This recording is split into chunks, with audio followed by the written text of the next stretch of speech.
2025 ஆண்டு உபவாச நாட்களை கடந்த 5ஆம் தேதி நாம் துவங்கினோம். ஒவ்வொரு வருடமும் போல இந்த வருடமும்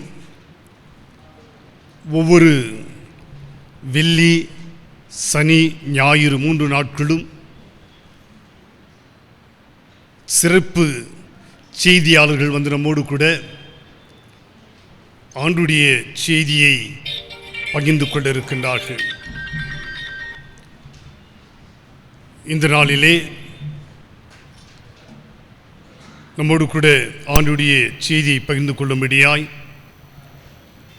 ஏற்கனவே உங்களுக்கு அறிவித்தது போல தூத்துக்குடி மாவட்டத்திலிருந்து நம்முடைய ஆண்டுடைய செய்தியை சொல்லும்படியாய் வந்திருக்கின்றார். இந்த முதல் நாள் சிறப்பு கூட்டத்திற்கு வந்திருக்கிற உங்கள் அனைவரையும் ஆண்டவராகிய இயேசு கிறிஸ்துவின் திருப்பெயராலே அன்போடு கூட உங்களை வாழ்த்தி வரவேற்கின்றேன். இந்த வருடம் நம்முடைய ஆலயத்தில் ஒவ்வொரு வெள்ளி, சனி, ஞாயிறும் மிகவும் சிறப்பாக நல்ல சிறப்பு செய்தியாளர்களை கடவுள் நமக்கு தந்திருக்கின்றார். எல்லாரும் என்னை பார்த்து கேட்கின்றார்கள், உங்களுக்கு மாத்திரம் இந்த ஊழியக்காரர் எப்படி கிடைச்சாங்க? நாங்கள் 3 வருஷமாக 4 வருஷமாக ட்ரை பண்ணுக்கிறோம், எங்களுக்கு கிடைக்கல. கடவுள் நம்முடைய ஜெபத்தாலும் அநேகருடைய உதவியாலும் நல்ல ஊழியக்காரர்களை இந்த 40 நாட்களுக்கும் கடவுள் நமக்கு தந்திருக்கின்றார். தயவு செய்து பயன்படுத்தி கொள்ளுங்கள். தெரிந்தவர்கள், உறவினர்கள், நண்பர்களை அழைத்து வாருங்கள். நிச்சயமாய் இந்த ஆண்டு நமக்கு ஒரு பிரயோஜனமுள்ள ஒரு ஆண்டாக இருக்கும் என நான் விசுவாசிக்கிறேன். இப்பொழுது நாம் ஒரு சில பாடல்களை பாடி ஆண்டவரை நாம் மகிமைப்படுத்த போகிறோம். அதற்கு முன்பாக ஒரு நிமிடம் அமைதியோடு கூட கண்களை மூடி ஜெபித்து நாம் இந்த நாளை ஆரம்பிப்போம். ஜெபம் செய்வோம். ஜெபம் செய்வோம். சர்வ வல்ல ஆண்டவராகிய கடவுளை, இந்த அருமையான வசந்த காலத்துக்காக நன்றி செலுத்துகிறோம் சுவாமி. இந்த ஆண்டும் வசந்த காலத்தின் நினைவுக்குரிய ஸ்லாக்கியத்தை தந்த உமக்கு நாங்கள் மனமார்ந்த நன்றியை தெரிவித்துக்கிறோம் சுவாமி. 2000 ஆண்டுகளுக்கு முன்பு எங்களுக்காக பிறந்து மரித்து உயிர் தெழுந்தீர் சுவாமி. இந்த தபசு நாட்களில் அனைவரோட வாழ்க்கை மறுரூபமாய் வாழ உதவி செய்வராக. முதலாவது லெந்து கால கூட்டத்தை ஆசீர்வதியும், இங்கு வந்திருக்கிற சபை மக்களை ஆசீர்வத்தும் நடத்தும். தெய்வீக பிரசனம் இந்த ஆலயத்தில் இருக்கட்டும். இயேசு மூலம் வேண்டுகிறோம், ஜெபிக்கிறோம் நம் பிதாவே, ஆமென். ஒரு சில பாடல்களை இப்பொழுது நம்முடைய நண்பர்கள் பாடுவார்கள். பாடிய பிறகு நம்மோடு கூட இன்றைக்கு ஆண்டுடைய செய்தியை சொல்லும்படியாக வந்திருக்கிறதான அன்பு சகோதரர் அவர்கள் நமக்கு ஆண்டுடைய வார்த்தையை பகிர்ந்து கொள்வார்கள்.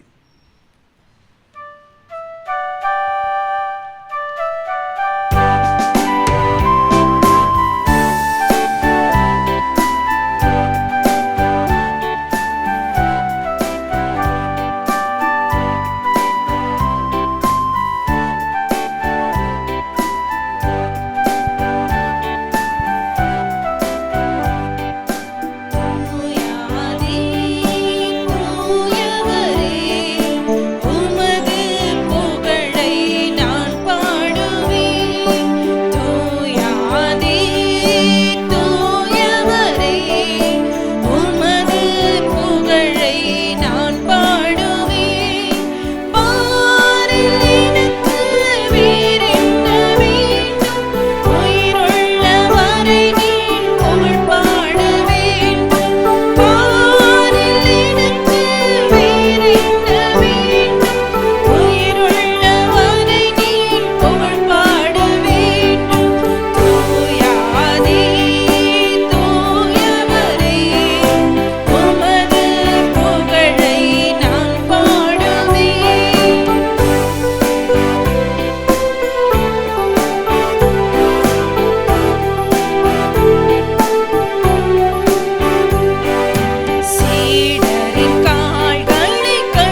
பாரினில் அடைந்தவரே, துன்பங்கள் தாங்கிட பலன் தாருமே.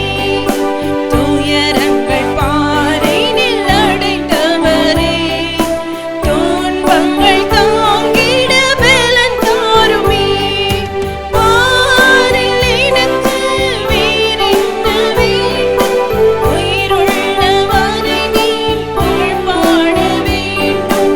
பாரில் எனக்கு வேறென்ன வேண்டும்? உயிருள்ளவரை நீ புகழ் பாட வேண்டும்.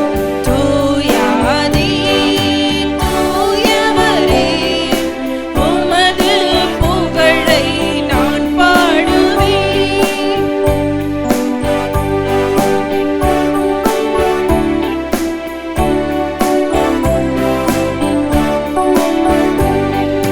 பரலோகில் இடம் உண்டு என்றவரே, பரிவாக என்னை சேர்க்க வேகம் வாருமே. பரலோகில் இடம் உண்டு என்றவரே, பரிவாக என்னை சேர்க்க வேகம் வாருமே.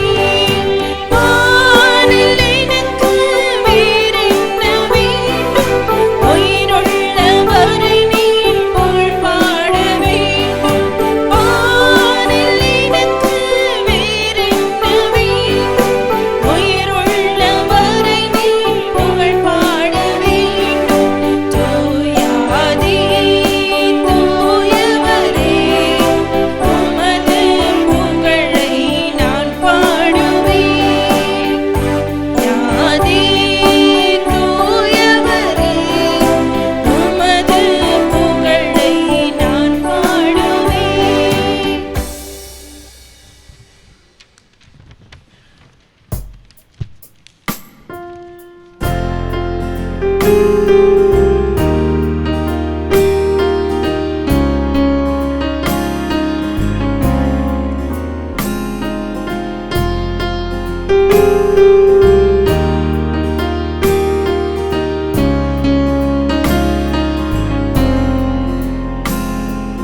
கர்த்தாவே, உம் சத்தம் கேட்டிட செய்யும், உம்மடியேன் கேட்கிறேன்.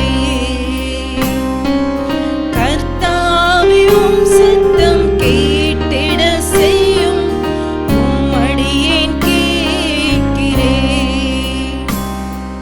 உம் வார்த்தையை கற்றுத் தாரும், அதில் உம்மோடு நான் நடக்க. உம் வார்த்தையை கற்றுத் தாரும், அதில் உம்மோடு நான் நடக்க. கர்த்தாவே, உம் சத்தம் கேட்டிட செய்யும், உம்மடியேன் கேட்கிறேன்.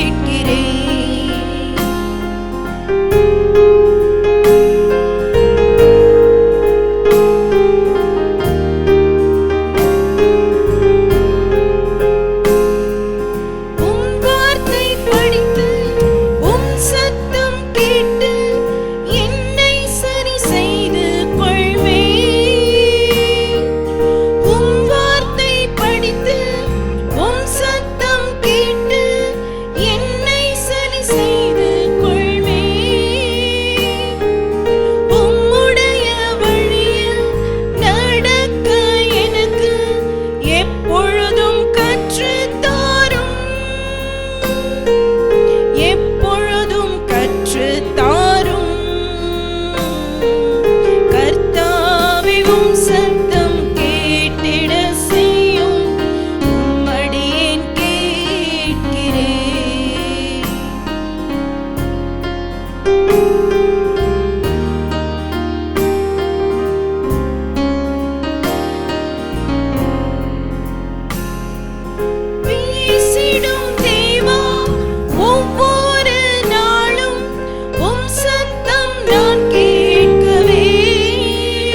அன்புக்குரியவர்களே, இந்த முதல் நாள் நற்செய்தி கூட்டத்தில் நம்மோடு கூட ஆண்டுடைய வார்த்தை சொல்லும்படியாய் வந்திருக்கிறதான அன்பு சகோதரர் ராபர்ட் ஜெபசிங் அவர்கள் குறைந்தது எனக்கு ஒரு 15 ஆண்டுகள் பழக்கமானவர்கள்.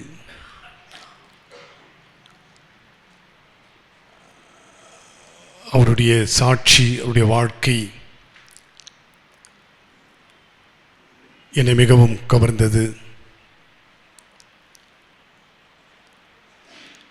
அநேகருக்கு அது பயனுள்ளதாக இருக்கும் என நான் விசுவாசிக்கிறேன்.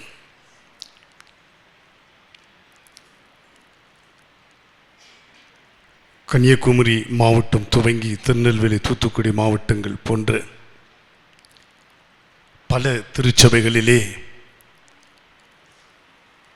பல நற்செய்தி கூட்டங்களிலே அவர் அவருடைய செய்தியை இன்றைக்கும் செய்து கொண்டு வருகிறார்கள். நான் அவரை அழைத்த பொழுது கட்டாயமாய் நான் வருகிறேன் என்று சொல்லி அழைப்பை ஏற்று இந்த முதல் நாள் கூட்டத்திலே நம்மோடு கூட வந்திருக்கிறார்கள். இன்றைக்கும் நாளை சாயங்காலமும் ஞாயிற்றுக்கிழமை காலை ஆராதனையிலும் நம்மோடு கூட செய்தியை கொடுக்கிறார்கள். அவருடைய வாழ்க்கையின் அனுபவ சாட்சிகளோடு கூட ஆண்டுடைய வார்த்தை நம்மோடு கூட பகிர்ந்து கொண்டிருக்கின்றார்கள். இந்த நாளிலே நம்முடைய ஈட்டன் மெமோரியல் குடும்பத்தின் சார்பிலே நான் அவரை அன்போடு கூட வாழ்த்தி நான் வரவேற்கின்றேன். எல்லாம் அவர் கைகளை தட்டி அவர் அன்போடு கூட வரவேற்போம். இப்பொழுது அவருடைய அனுபவ சாட்சிகளோடு கூட இன்றைக்கு நம்முடைய அவனுடைய வார்த்தையை அவர்கள் பகிர்ந்து கொள்வார்கள்.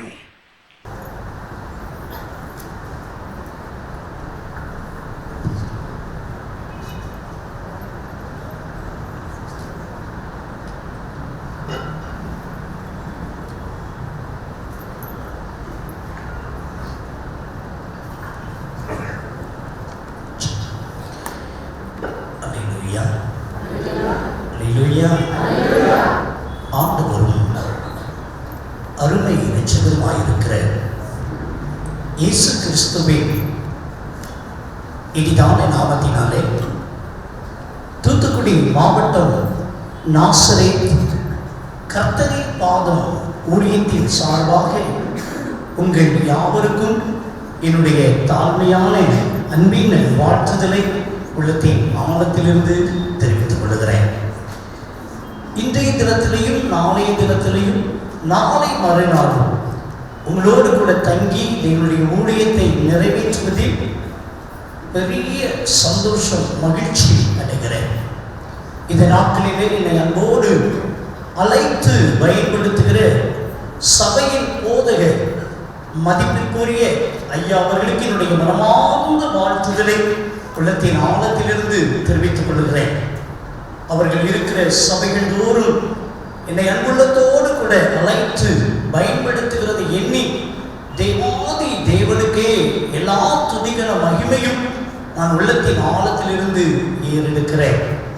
பிரியமானவர்களே, இந்த அருமையான சபையில் இருக்கிறதான செயலர், பொருளாளர், இன்னும் கணக்கர், இன்னும் கமிட்டி மெம்பர்ஸ், அருமையான விசுவாச பிள்ளைகள், நல்ல பாடல்களை பாடின கர்த்தருடைய பிள்ளைகள், இசைகளை அமைத்த பிள்ளைகள் எல்லாருக்கும் என்னுடைய அன்பான வாழ்த்துதலை இந்த நேரத்தில் நான் தெரிவித்துக் கொள்கிறேன்.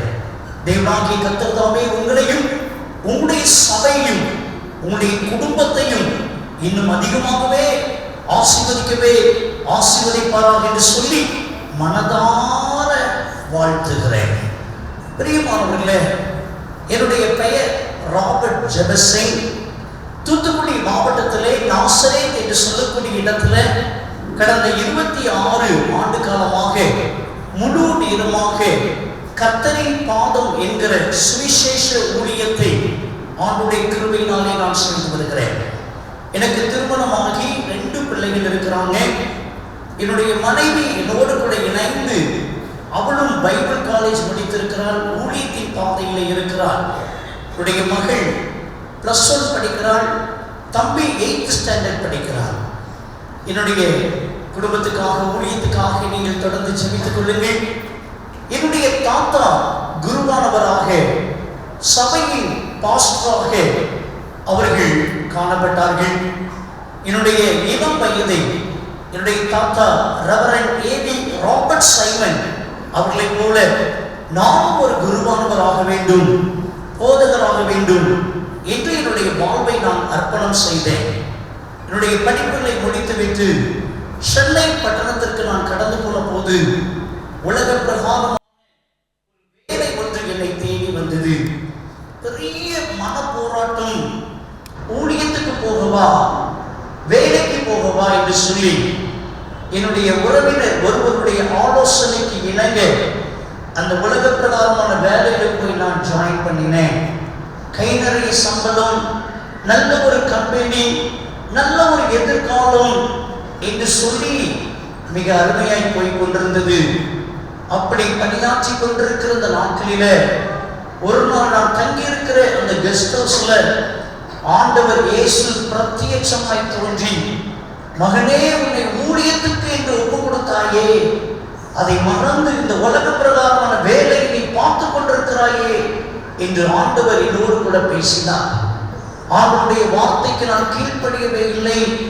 நல்ல ஒரு கம்பெனி, நல்ல ஒரு எதிர்காலம் என்று சொல்லி அதில் பணியாற்றி கொண்டிருக்கிற அந்த நேரத்தில் 1995 வருடம் நவம்பர் 2ஆம் தேதி காலை 7 மணி அளவுல என்னுடைய கம்பெனி வளாகத்தில் என்னுடைய வாகனத்தை நிறுத்திவிட்டு ஒரு காஃபி குடிச்சிட்டு ஆபீஸுக்கு போகலாம்னு சொல்லி நான் அப்படியே வெளியிலே கடந்து வந்தேன்.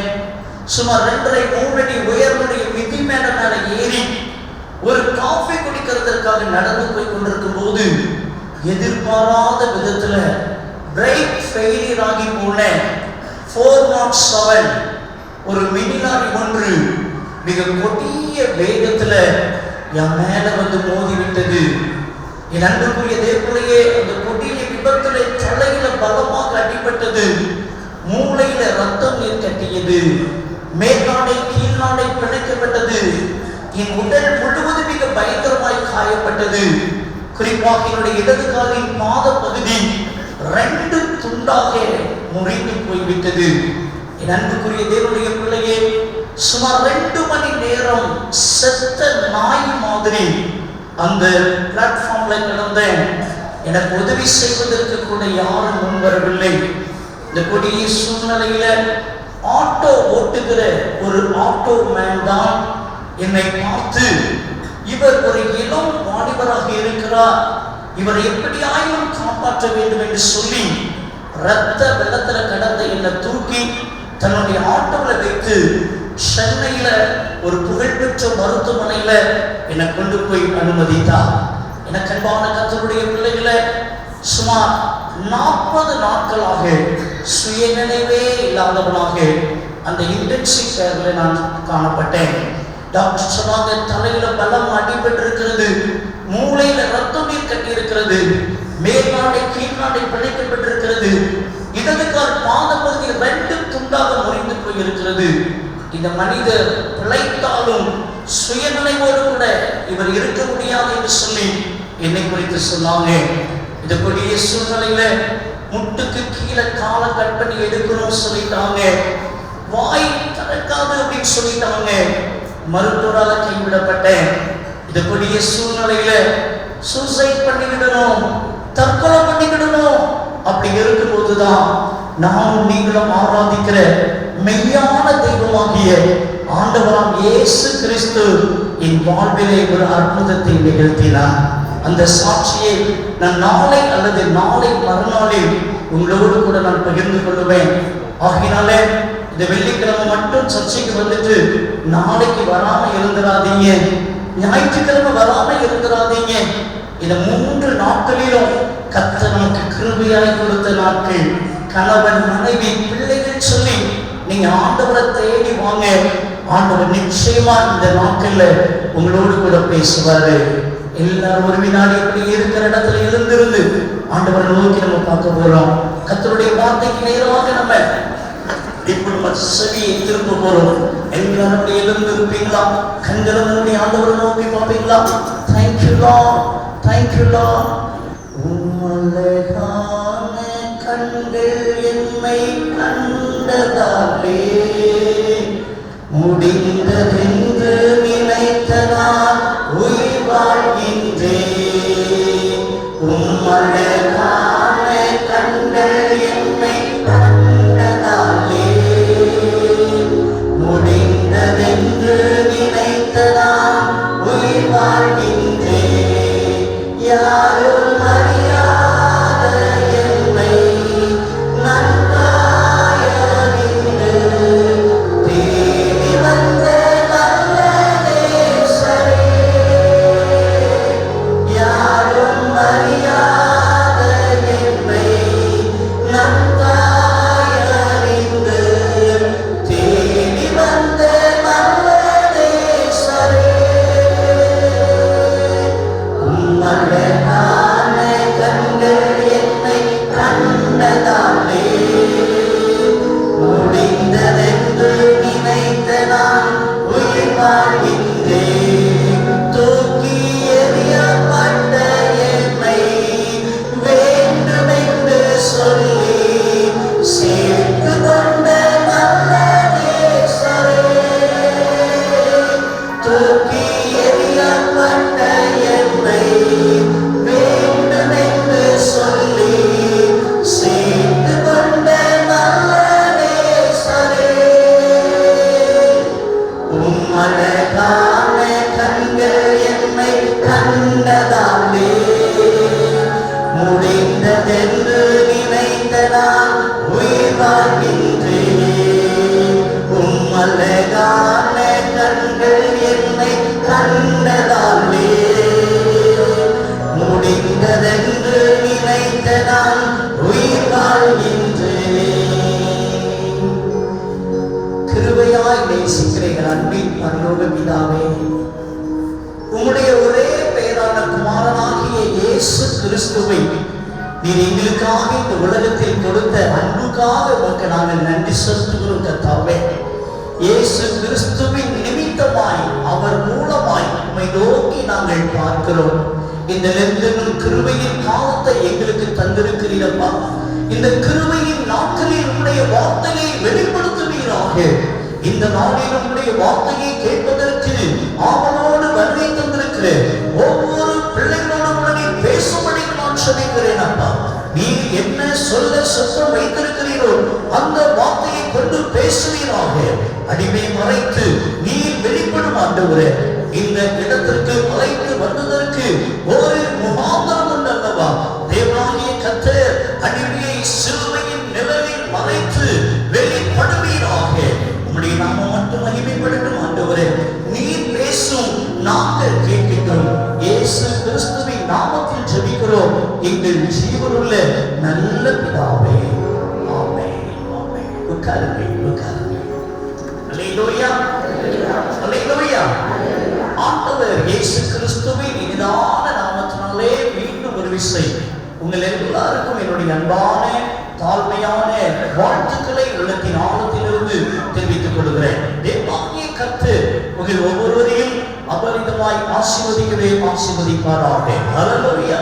என் அன்புக்குரிய தேவனுடைய பிள்ளைகளே, இந்த லெந்தனும் முதல் வாரத்தில் இந்த முதல் கூட்டத்தில் ஆண்டவருடைய பாதத்திலே காத்திருந்தேன். ஆண்டவரே, இந்த சபையின் பிள்ளைகளுக்கு நீ என்ன சொல்ல சித்தம் வைத்திருக்கிறீர்? நான் என்ன சொல்ல வேண்டும் ஆண்டவரே? உம்முடைய வேதத்திலிருந்து என்னோடு கூட நீ பேசும் என்று சொல்லி ஆண்டவருடைய பாதத்திலே காத்திருந்த போது இந்த சபைக்கு பேசும்படியாக எனக்கு 3 செய்திகளை கர்த்தர் கொடுத்தார். அல்லேலூயா. அதை நான் உங்களோடு கூட தெளிவாக நான் பகிர்ந்து கொள்ள நான் பிரியப்படுகிறேன்.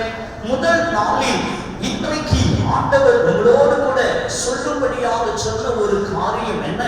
மத்தேயு எழுதின சுவிசேஷம் அதில் 24வது அதிகாரம் 44வது வசனத்தை எடுத்துமே ஒருவர் சத்தத்தை உயர்த்தி வாசிக்க உங்களை அன்பாக நான் கேட்கிறேன். மத்தேயு 24:44. நீங்கள் நினையாத நாளிகையிலே மனுஷகுமாரன் வருவார். ஆதலால் நீங்களும் ஆயத்தமாயிருங்கள். ஹல்லேலூயா, ஹல்லேலூயா. நீங்கள் நினையாத நாளிகையிலே மனுஷகுமாரன் வருவார். ஆண்டவர் இந்த முதல் நாள் கூட்டத்தில் அவருடைய வருகையை குறித்து உங்களோடு கூட ஆண்டவர் பேசும்படியாக என்னுடைய உள்ளத்தை அவர் பாரப்படுத்தினார். என் அன்புக்குரிய கர்த்தருடைய பிள்ளைகளே, பைபிள் சொல்லுகிறது, நீங்கள் நினையாத நாளிகையிலே மனுஷகுமாரனாகிய இயேசு கிறிஸ்து வரப்போகிறார், வருகிறார். ஆதலால நீங்க ஆயத்தமாயிருங்க என்று சொல்லி ஆண்டவருடைய வேத வசனம் நமக்கு சொல்லுகிறது. பிரியமானவர்களே, அமெரிக்க தேசத்துல மிகவும் புகழப்படத்தக்க ஒரு பத்திரிகை ஒன்றை ஒருவர் நிறுவி அதை நடத்தி கொண்டு வந்தார். அந்த பத்திரிகையில் பிரத்யேகமாக ஒரே ஒரு காரியத்தை அழுத்தமும் திருத்தமுமாக அதிலே அவர் அச்சிட்டு மக்களுக்கு அதை விநியோகம் செய்வார். அது என்ன காரியம் என்று சொன்னால், இயேசு கிறிஸ்து மீண்டும் திரும்பமாக வரப்போவதில்லை, வரப்போவதில்லை. ஜனங்கள் எல்லாரும் நம்பிக்கொண்டிருக்கிறார்கள், இயேசு வருவார், இயேசு வருவார், ஐயோ அவர் வரப்போவதே இல்லை என்றுதான் அந்த பத்திரிகையில் பிரத்யேகமாக அந்த மனிதன் அதை எழுதி கொண்டே இருந்தார். பல வருடமாய் அந்த பத்திரிகையில் இயேசு வரப்போவதில்லை, இயேசு வரப்போவதில்லை என்று எழுதினார். அந்த மனிதர் ஒரு நாளில் அந்தோ பரிதாபம் மரித்து போய்விட்டார். அவர் மரித்து போன பின்பு பாருங்கள், அந்த பத்திரிகை அப்படியே நின்று போய்விட்டது. ஆனால் அன்புக்குரிய தேவனுடைய பிள்ளையே, இன்றைக்கு நம்முடைய கையில் இருக்கிற இந்த பரிசுத்த வேத புத்தகம் சொல்லுகிறது, இயேசு வரப்போகிறார், இயேசு வரப்போகிறார். என கண்பான கர்த்தருடைய பிள்ளைகளே, சில வருடங்களுக்கு முன்பதாக ஒரு குறிப்பிட்ட இடத்திற்கு நான் ஜெபிக்கிறதற்காக அழைக்கப்பட்டிருந்தேன். அப்போது ஒரு அன்பு சகோதரன் மருத்துவமனையில் உயிருக்காக போராடி கொண்டிருக்கிறார் என்று சொல்லி அவருக்காக ஜெபிக்கிறதற்காக என்னை கூட்டிக் கொண்டு போயிருந்தார்கள். அப்போது அந்த ஐயாவின் இடத்தில் கடந்து போன போது அவருக்கு ஒரு 75 வயது இருக்கும். பாருங்கள், கிறிஸ்தவ சகோதரன் பாருங்கள், மிகவும் பரிதாபமான நிலையில அவர் படுத்த படுக்கையாக இருந்தார். என் அன்பு தேவனுடைய மூக்கு வழியாய் டியூப் எல்லாம் செலுத்தி ஆக்சிஜன் எல்லாம் போய் கொண்டிருக்கிறது. மிகுந்த முடியாத ஒரு தருவாயில் தான் அவர் சிகிச்சை பெற்றுக் கொண்டிருக்கிறார். அவருக்காக அந்த ஐசியூ வார்டிலே போய் ஜெபிக்கிறதுக்காக நான் கடந்து போயிருந்தேன். என்னோடு கூட 2 ஊழியக்காரர்கள் உள்ளுக்குள்ளே அனுமதித்திருந்தாங்க. அவங்களும் என் கூட இருந்தாங்க, அந்த குடும்பத்தாரும் இருந்தாங்க. அவருக்காக ஜெபிக்கிறதுக்கு முன்பதாக எப்படியோ தெரியவில்லை, திடீரென்று சொல்லி இயேசு சீக்கிரமாய் வரப்போகிறார் என்று சொல்லி அதில் ஒரு டாக் வந்து விட்டது, பேச்சு வந்து விட்டது. ஒரு ஊழியக்காரர் ஏதோ தற்செயலாக சொன்னதில்ல, ஆகினால அவர் படுத்த படுக்கையாக இருக்கிறார், ஆகினால உயிருக்காக அவர் போராடி கொண்டிருக்கிறார், அவரால் பேச முடியாது, வாய் வழியாய் மூக்கு வழியாய் குழாயில் டியூப்கள் போய் கொண்டிருக்கிறது. அந்த நிலைமையில தான் அவரை இருந்து கொண்டிருக்கிறார். எனக்கு தேவனுடைய பிள்ளையே, நாங்கள் பேசிக் கொண்டிருக்கிறதை பார்த்த மாத்திரத்தில் திடீரென்று சொல்லி அவர் தன்னுடைய கரத்தை தட்டினார். கரத்தை தட்டின உடனே அவரை எல்லாரும் உற்று பார்த்தாங்க. அவர் சொன்னார், எனக்கு ஒரு பேப்பர் பண்ண கொடுங்க என்று சொல்லி சொன்னார். மரிக்கும் தருவாயில் இயேசு கிறிஸ்துவின் வருகையை பற்றி பேசிக் கொண்டிருக்கிறோம், ஏதோ அவர் சொல்ல போகிறார் என்று சொல்லி அவர் கையில ஒரு பேட், ஒரு பேப்பர், ஒரு பெண்ணை கொடுத்தாங்க. படுத்த படுக்கையில் உட்கார்ந்து வேகமாய் இந்த கையினாலே அவர் எழுதினார். அவர் எழுதி கொடுத்ததை நான் தான் வாசித்தேன்.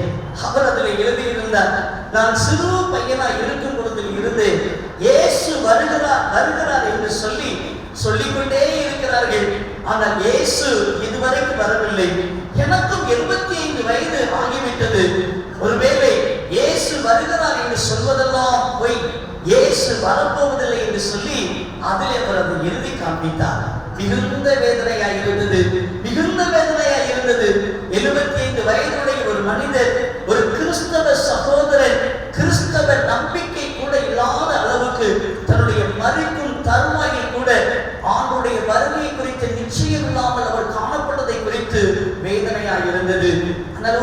நாளில் கூட அவர் கூட அந்த சிகிச்சை பலனின்றி மரித்து போய்விட்டார். ஆனால் பிரியமானவர்களே, உங்கள் கையில் இருக்கிற, என் கையில் இருக்கிற இந்த வேத புத்தகம் இன்றைக்கும் நம்மை நோக்கி சொல்லுகிறது, இயேசு சீக்கிரமாய் வரப்போகிறார், இயேசு சீக்கிரமாய் வரப்போகிறார். ஆகையினால நீங்க ஆயத்தமாய் இருங்கள் என்று சொல்லி இந்த வேத புத்தகம் நமக்கு சொல்லுகிறது. அப்போஸ்தலருடைய நடவடிக்கைகள் 1 அதிகாரம் 9 முதல் 11 வசனம் வரைக்கும் நீங்கள் வாசித்து பாருங்கள். ஆண்டவர் இயேசு கிறிஸ்து பிரத்யட்சமாக அவர் வானத்திலே அவர் அப்படியே எழுந்தருளி போனார் என்று சொல்லி வேதவசனம் சொல்லுகிறது. அப்படி எழுந்தருளி போகிற போது அநேகர் அதை பார்த்தாங்க, சீஷர்கள் எல்லாம் அதை பார்த்தாங்க. என் அன்புக்குரிய தேவனுடைய பிள்ளையே, கலிலேயா நாட்டு மக்கள் அதை பார்த்தாங்க. அந்த நேரத்தில் தான் 2 தூதர்கள் சொல்கிறார்கள், உங்கள் கண்களுக்கு முன்பதாக எப்படி இயேசு கிறிஸ்து வானத்துக்கு மேலாக எழுந்தருளி போனாரோ அதே போல அவர் திரும்ப வருவார், அவர் திரும்ப வருவார். ஆமென். அன்புக்குரிய தேவனுடைய பிள்ளைகளே, நாமும் நீங்களும் ஆராதிக்கிற ஆண்டவராம் இயேசு கிறிஸ்து இந்த நாட்களிலே தன்னுடைய வார்த்தைகளுக்கு வெளிப்படுத்துகிறார், நான் சீக்கிரமாய் வரப்போகிறேன், நான் சீக்கிரமாய் வரப்போகிறேன். எபிரேயரின் புஸ்தகம் 10வது அதிகாரம் 37வது வசனத்தை வாசித்து பாருங்கள்.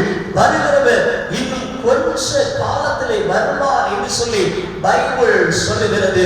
ஆம்பிரியமான கர்த்தருடைய பிள்ளைகளே, ஆகையால் பைபிள் சொல்லுகிறது, நீங்கள் ஆயத்தமாய் இருங்கள், நிர்விசாரமாய் இருக்காதிருங்கள், ஏதோ தாமோ என்று சொல்லி இருக்காதிருங்கள், அவருடைய வருகை மிக சமீபமாய் இருக்கிறது என்று சொல்லி வேதத்திலே நாம் வாசிக்கிறோம். வெளிப்படுத்தின விசேஷம் 1வது அதிகாரம் வாசித்து பாருங்கள். 7வது வசனத்திலே, இதோ வருகிறார், அவரை குத்தினவருடைய கண்கள் அவரை காணும், அவரை குத்தினவருடைய கண்கள் அவரை காணும்.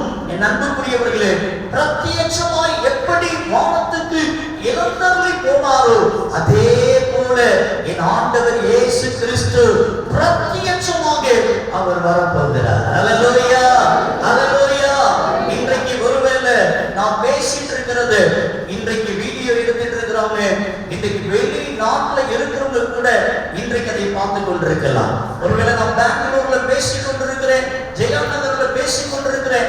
இன்றைக்கு அகில உலகத்துல இருக்கிற மக்களும் கூட இந்த வீடியோ இந்த இதன் மூலமாக பார்க்கலாம். அதே போலதான் ஒருவேளை இயேசுவானவர் வருகிறது இதே போல எடுப்பாங்கன்னு சொன்னா அகில உலகத்தில் இருக்கிற மக்களுடைய கண்களும் காணும், அகில உலகத்தில் இருக்கிற மக்களுடைய கண்களும் காணும்.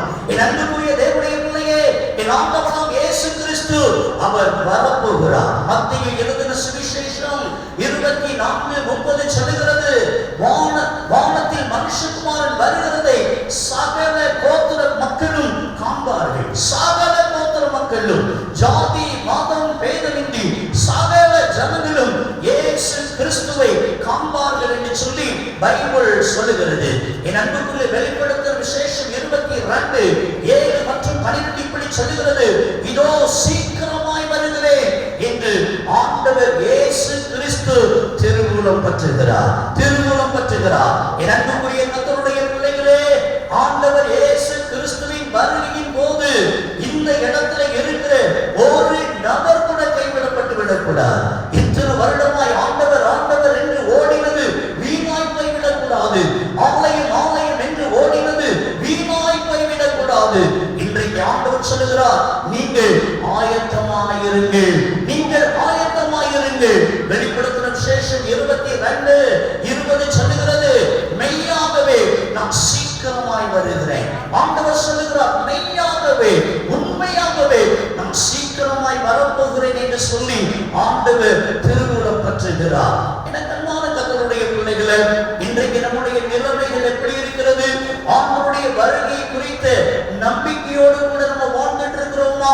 ஆண்டவருடைய நம்பிக்கைக்கு ஆயத்தம் உள்ளவர்களாக வாழ்ந்து கொண்டிருக்கிறோமா?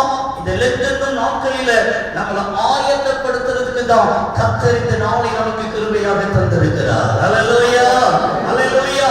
என் அன்புக்குரியவர்களே, ஒரு பட்டணத்துல ஒரு பிடிவாத குணம் உடைய ஒரு மனிதன் ஒருவன் வாழ்ந்து கொண்டிருந்தான். மிகவும் முரட்டாட்டமாய் ஒருவேளை பிடிவாத குணத்தோடு கூட வாழக்கூடிய ஒரு மனிதனாக அந்த மனிதன் இருந்தான். தற்செயலாக திடீரென்று சொல்லி ஒரு அறிவிப்பொன்றை அறிவித்தாங்க. மழை மிக பயங்கரமாய் பெய்ய போகிறது, ஆகினாலே இந்த பட்டணமே இந்த மழை நீரினால அழிய போகிறது, ஆகினால இந்த ஊர்ல இருக்கிற மக்கள் எல்லாம் இந்த குறிப்பிட்ட இடத்துக்கு நேராய் நகர்ந்து போங்கள், மழை வரப்போகிறது என்று சொல்லி ஒரு பொதுவான அறிவிப்பை கொடுத்தாங்க.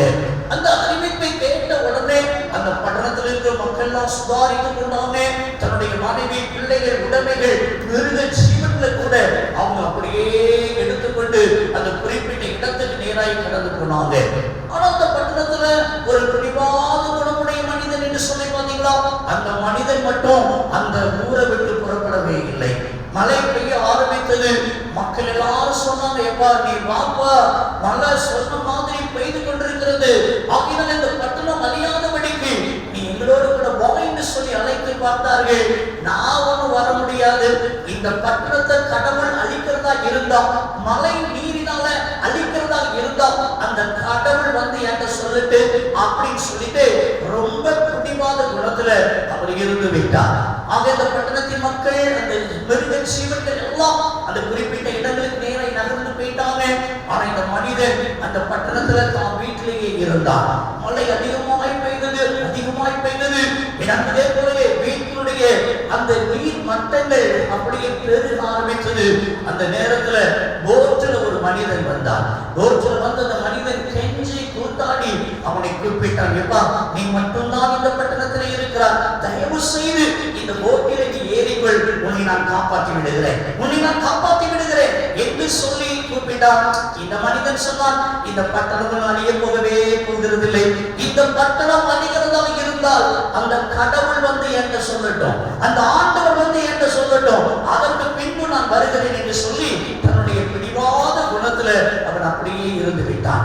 சற்று நேரமானது, இன்னும் அதிகமாய் என் அன்பு என்னுடைய பிள்ளைகளை அந்த தண்ணீர் மட்டங்கள் கூடிக்கொண்டே இருந்தது, மழை பயங்கரமாய் பெய்து கொண்டே இருந்தது.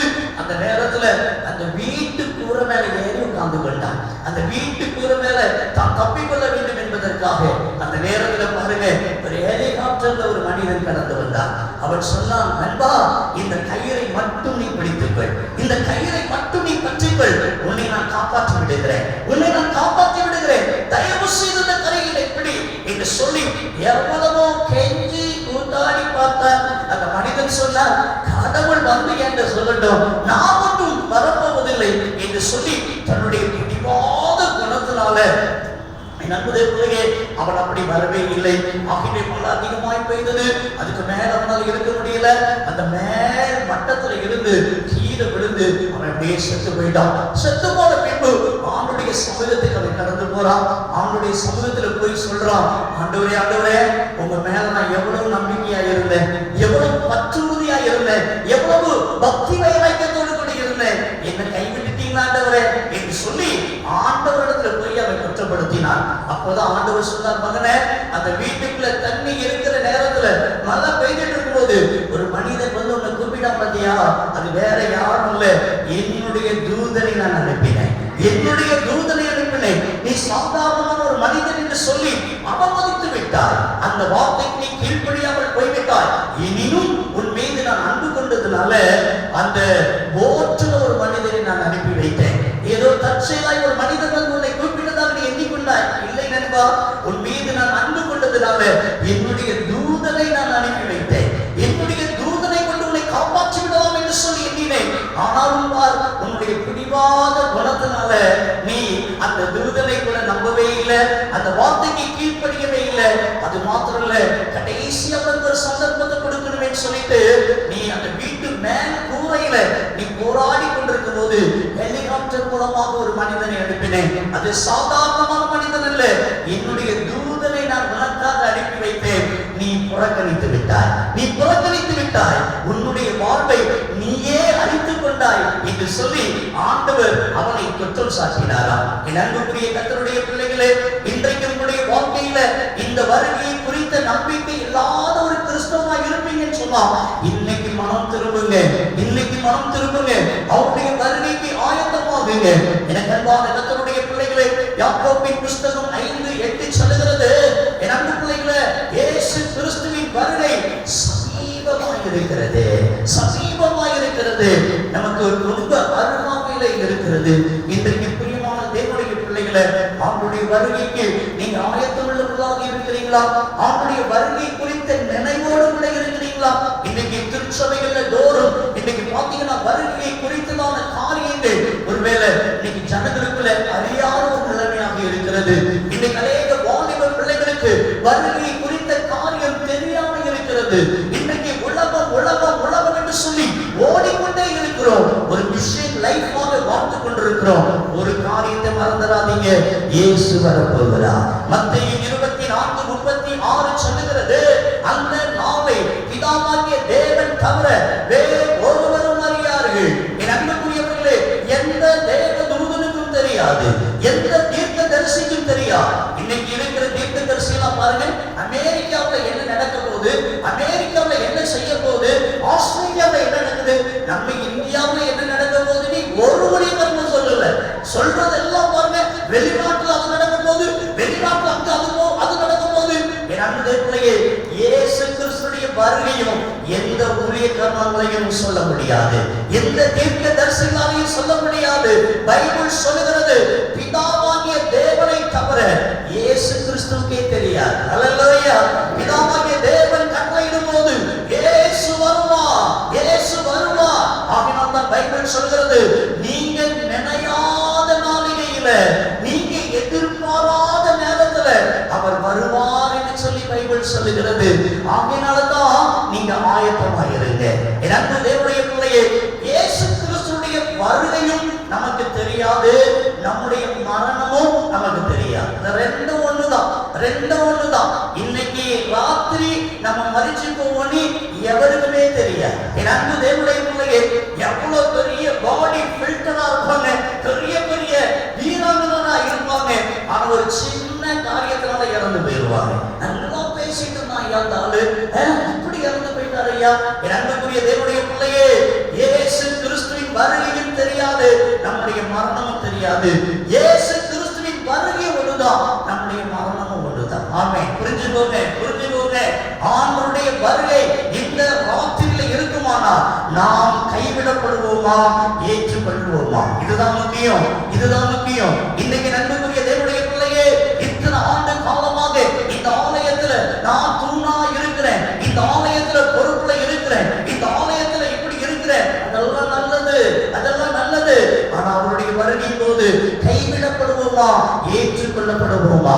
எனக்கு அன்பான தேவ பிள்ளைகளை, வெளிப்படுத்தின விசேஷம் 19:17 சொல்லுகிறது, மணவாட்டியாகிய திருச்சபையே, மணவாளனை சந்திக்க ஆயத்தப்படு, ஆயத்தப்படு. நீ ஆயத்தமாக, மணவாளன் வரப்போறாரு, இயேசு வரப்போறாரு. என் அன்பு தேவனுடைய பிள்ளையே, ஆண்டவர் வந்து எனக்கு சொல்லட்டும் இல்லை எதிர்பார்த்துட்டு இருக்காதீங்க. இன்னைக்கு ஆண்டவர் தன்னுடைய வேத வசனத்தை கொண்டு சொல்றாரு, நான் சீக்கிரமாக வரப்போகிறேன். எனக்கு அன்பான கர்த்தருடைய பிள்ளைகளை, வேதம் சொல்லுகிறது, ஆமோஸின் புஸ்தகம் 4வது அதிகாரம் அதின் 12வது வசனத்துல, உன் தேவனை சந்திக்க ஆயத்தப்படு. ஆயத்தம்னா என்ன தெரியுமா? ரட்சிக்கப்படு. இதுவரைக்கும் குடிச்சிட்டு இருக்கிறியா, வெறிச்சிட்டு இருக்கிறியா, வேசித்தனம் பண்ணிட்டு இருக்கிறியா, லஞ்சம் வாங்கிட்டு இருக்கிறியா, அநியாயமா வாழ்ந்துட்டு இருக்கிறீங்களா? இன்னைக்கு மனம் திரும்புங்க, இன்னைக்கு மனம் திரும்புங்க. ஆயத்தமாகுமா என்ன அர்த்தம் தெரியுமா? என் அன்பு பிள்ளையே, நீ மனம் திரும்பு, நீ மனம் திரும்பு. இன்னைக்கு அநேக பிள்ளைங்க உலகம் உலகம் ஓடிட்டு இருக்கிறாங்க. இந்த உலகத்தை நேசிக்காதீங்க, இந்த உலகத்தினால அன்பு கூறாதீங்க. இந்த உலகம் நரகத்துக்கு நேரா நம்மளை கொண்டு போயிடும். என் அன்பு தேவனுடைய பிள்ளையே, இயேசுவின் வருகைக்கு ஆயத்தமாக உங்க வாழ்க்கையை ஒப்பு கொடுத்து வாழுங்க. என் அன்பு பிள்ளையே, ஒரே ஒரு வாழ்க்கை, அது இயேசு கிறிஸ்துவுக்காக வாழ்வதற்கு உங்க வாழ்க்கையை நீங்க அர்ப்பணம் பண்ணுங்க. பைபிள் சொல்லுகிறது, எசேக்கியேல் 38:7, நீ ஆயத்தப்படு, உன்னுடனே கூடின உன் எல்லா கூட்டத்தையும் ஆயத்தப்படுத்து என்று சொல்லி வேதம் சொல்லுகிறது. நம்ம ஆயத்தாகிறது ஒரு புறத்துல இருந்தாலும், ஆண்டவருடைய ராஜ்யத்துக்கு போகும்போது, தேவனுடைய சமூகத்துக்கு போகும்போது வெறுமையா யாரும் போகக்கூடாது, வெறுமையா போகக்கூடாது. என் அன்பு கர்த்தருடைய பிள்ளையே, நம்ம ஆத்துமாக்களை ஆதாயம் செய்ய வேண்டும். பைபிள் சொல்லுகிறது, ஆத்துமாக்களை ஆதாயம் செய்கிறவன் ஞானவான், ஞானவான்.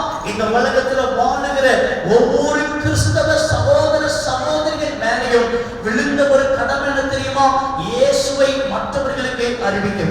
அல்லேலூயா, அல்லேலூயா. ஒரு காரியத்தை உங்களுக்கு நான் சொல்றேன், நம்மளால முடிஞ்ச ஒரு சின்ன காரியத்தை ஆண்டவருக்கு செய்தா நம்மளால முடியாத பெரிய காரியத்தை கர்த்தர் நமக்கு செய்வார். ஆண்டவருக்காக ஏதாயிரம் ஒன்று செய்யுங்கள். இந்த நாட்களில ஆண்டவரை குறித்து மற்றவங்களுக்கு சொல்றதுக்கு வெட்கப்படாதீங்க, வெட்கப்படாதீங்க. ஆண்டவர் சொல்றாரு, என் நாமத்தை சொல்றதுக்கு வெட்கப்படுறவங்களை அவருடைய பெயரை சொல்லுவதற்கு, அவருடைய நாமத்தை சொல்லுவதற்கு நானும் வெட்கப்படுவேன் கர்த்தர் சொல்றாரு. ஆண்டவர் குறித்து சொல்றதுக்கு வெட்கமே படாதீங்க. அது என் மேல உங்க மேல விழுந்த கடமை. என் அன்பு தேவனுடைய பிள்ளையே, இன்னைக்கு எத்தனையோ ஊழியங்கள் இருக்கிறது. ஆனா எல்லா ஊழியத்தை காட்டிலும் சிறந்த ஒரு ஊழியம் மிஷனரி ஊழியம். அல்லேலூயா, அல்லேலூயா. தியாகமான ஒரு ஊழியம், sacrifice ministry. ஒரு காரியத்தை நான் சொல்றேன், இந்த பெங்களூர் பட்டணத்துல இந்த ஜெயா நகர்ல இருக்கிறீங்க. என் அன்பு பிள்ளையே, நீங்க போய் மகாராஷ்டிராவுல போய் ஊழியம் பண்ண முடியுமா? குஜராத்ல போய் ஊழியம் பண்ண முடியுமா? பீகார்ல போய் ஊழியம் பண்ண முடியுமா? அப்படி ஊழியம் பண்றவங்களுக்கு நீங்க ஆதரவா உங்க கையை நீங்க நீட்டுங்க. அதுவே நீங்க செய்கிற ஆத்தும ஆதாயம். அல்லேலூயா, அல்லேலூயா. உங்க சபையோடு கூட இணைந்து மிஷனரி ஊழியங்களை தாங்குங்க, ஊழியத்துக்கு கொடுங்க. கர்த்தர் உங்களை ஆசீர்வதிப்பாரு.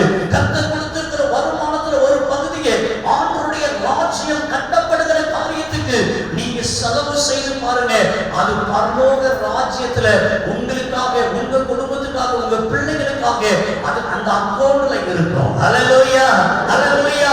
என் அன்புக்குரிய தேவனுடைய பிள்ளையே, வேதம் சொல்லுகிறது, நீ ஆயத்தப்படு, உன்னுடனே கூடின உன் எல்லா கூட்டத்தையும் நீ ஆயத்தப்படுத்து நீ கர்த்தர் சொல்லுகிறார். அல்லேலூயா. சவுல் என்று சொல்லக்கூடிய ஒரு மனிதனை குறித்து பைபிள்ல வாசிக்கிறோம்.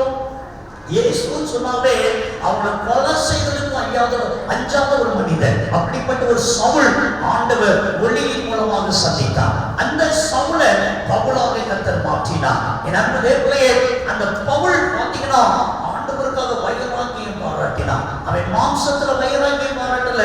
நீங்க பைபிள்ல வாசித்து பாருங்க, அவன் ஆவியில வைராக்கியம் அடைந்தான் என்று சொல்லி வேதம் சொல்கிறது. நம்ம மாம்சத்துல வைராக்கியம் பாராட்டி ஊழியம் செய்தா அது சக்சஸ் ஆக இருக்காது.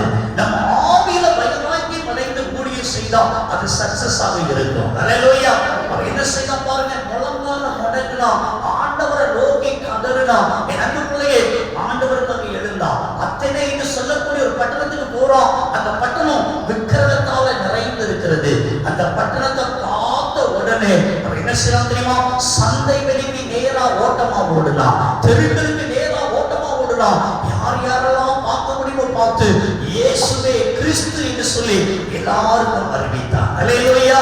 ஆத்துமாவை ஆதாயம் செய்தான். என் அன்புக்குரிய திருச்சபையே, எனக்கு நல்ல சபை இருக்கிறது, நல்ல போதகர் இருக்கிறார், நல்ல சத்தியம் இருக்கிறது என்று சுயநலமாய் வாழாதிருங்கள். என் அன்புக்குரியவர்களே, நீங்க இருக்கிற இந்த பட்டணத்துல இயேசுவை அறியாத மக்கள், இயேசுவை தெரியாத மக்கள், ஏற்றுக்கொள்ளாத மக்கள், அவங்கள்ட்ட இயேசுவின் அன்பை எடுத்துரைத்து சொல்லுங்க. நீங்க சொல்லுங்க, எங்க ஆலயத்துக்கு வாங்க, கர்த்தர் இந்த பிரச்சனையை மாற்றுவார். நீ தைரியமா சொல்லுங்க. என் அன்பு பிள்ளையே, எங்க ஆலயத்துல வந்து நீங்க ஒரு பிரேயர் பண்ணுங்க, இயேசு அற்புதம் செய்வார் சொல்லுங்க.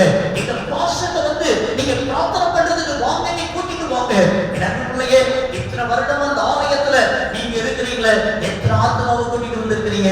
உங்களால எத்தனை ஆத்மாக்கள் இந்த ஆலயத்துக்குள்ள வந்திருக்கிறாங்க? புதிய ஆத்மாக்கள் இந்த 2024 25ல எத்தனை பேர் இந்த ஆலயத்துக்குள்ள வந்திருக்கிறாங்க? என் அன்பு பிள்ளையே, ஆண்டவர் கணக்கு கேட்பா.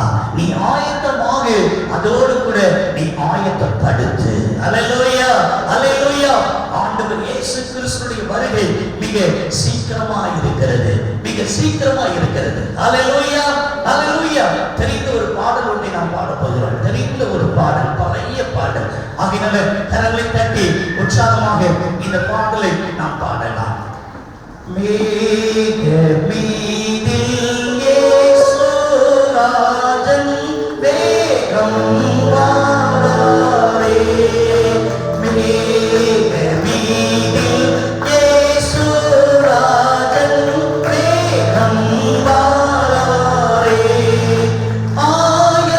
ஆயத்தமுள்ளோரை ஆகாயம் சேர்க்க அவரே வாராரே.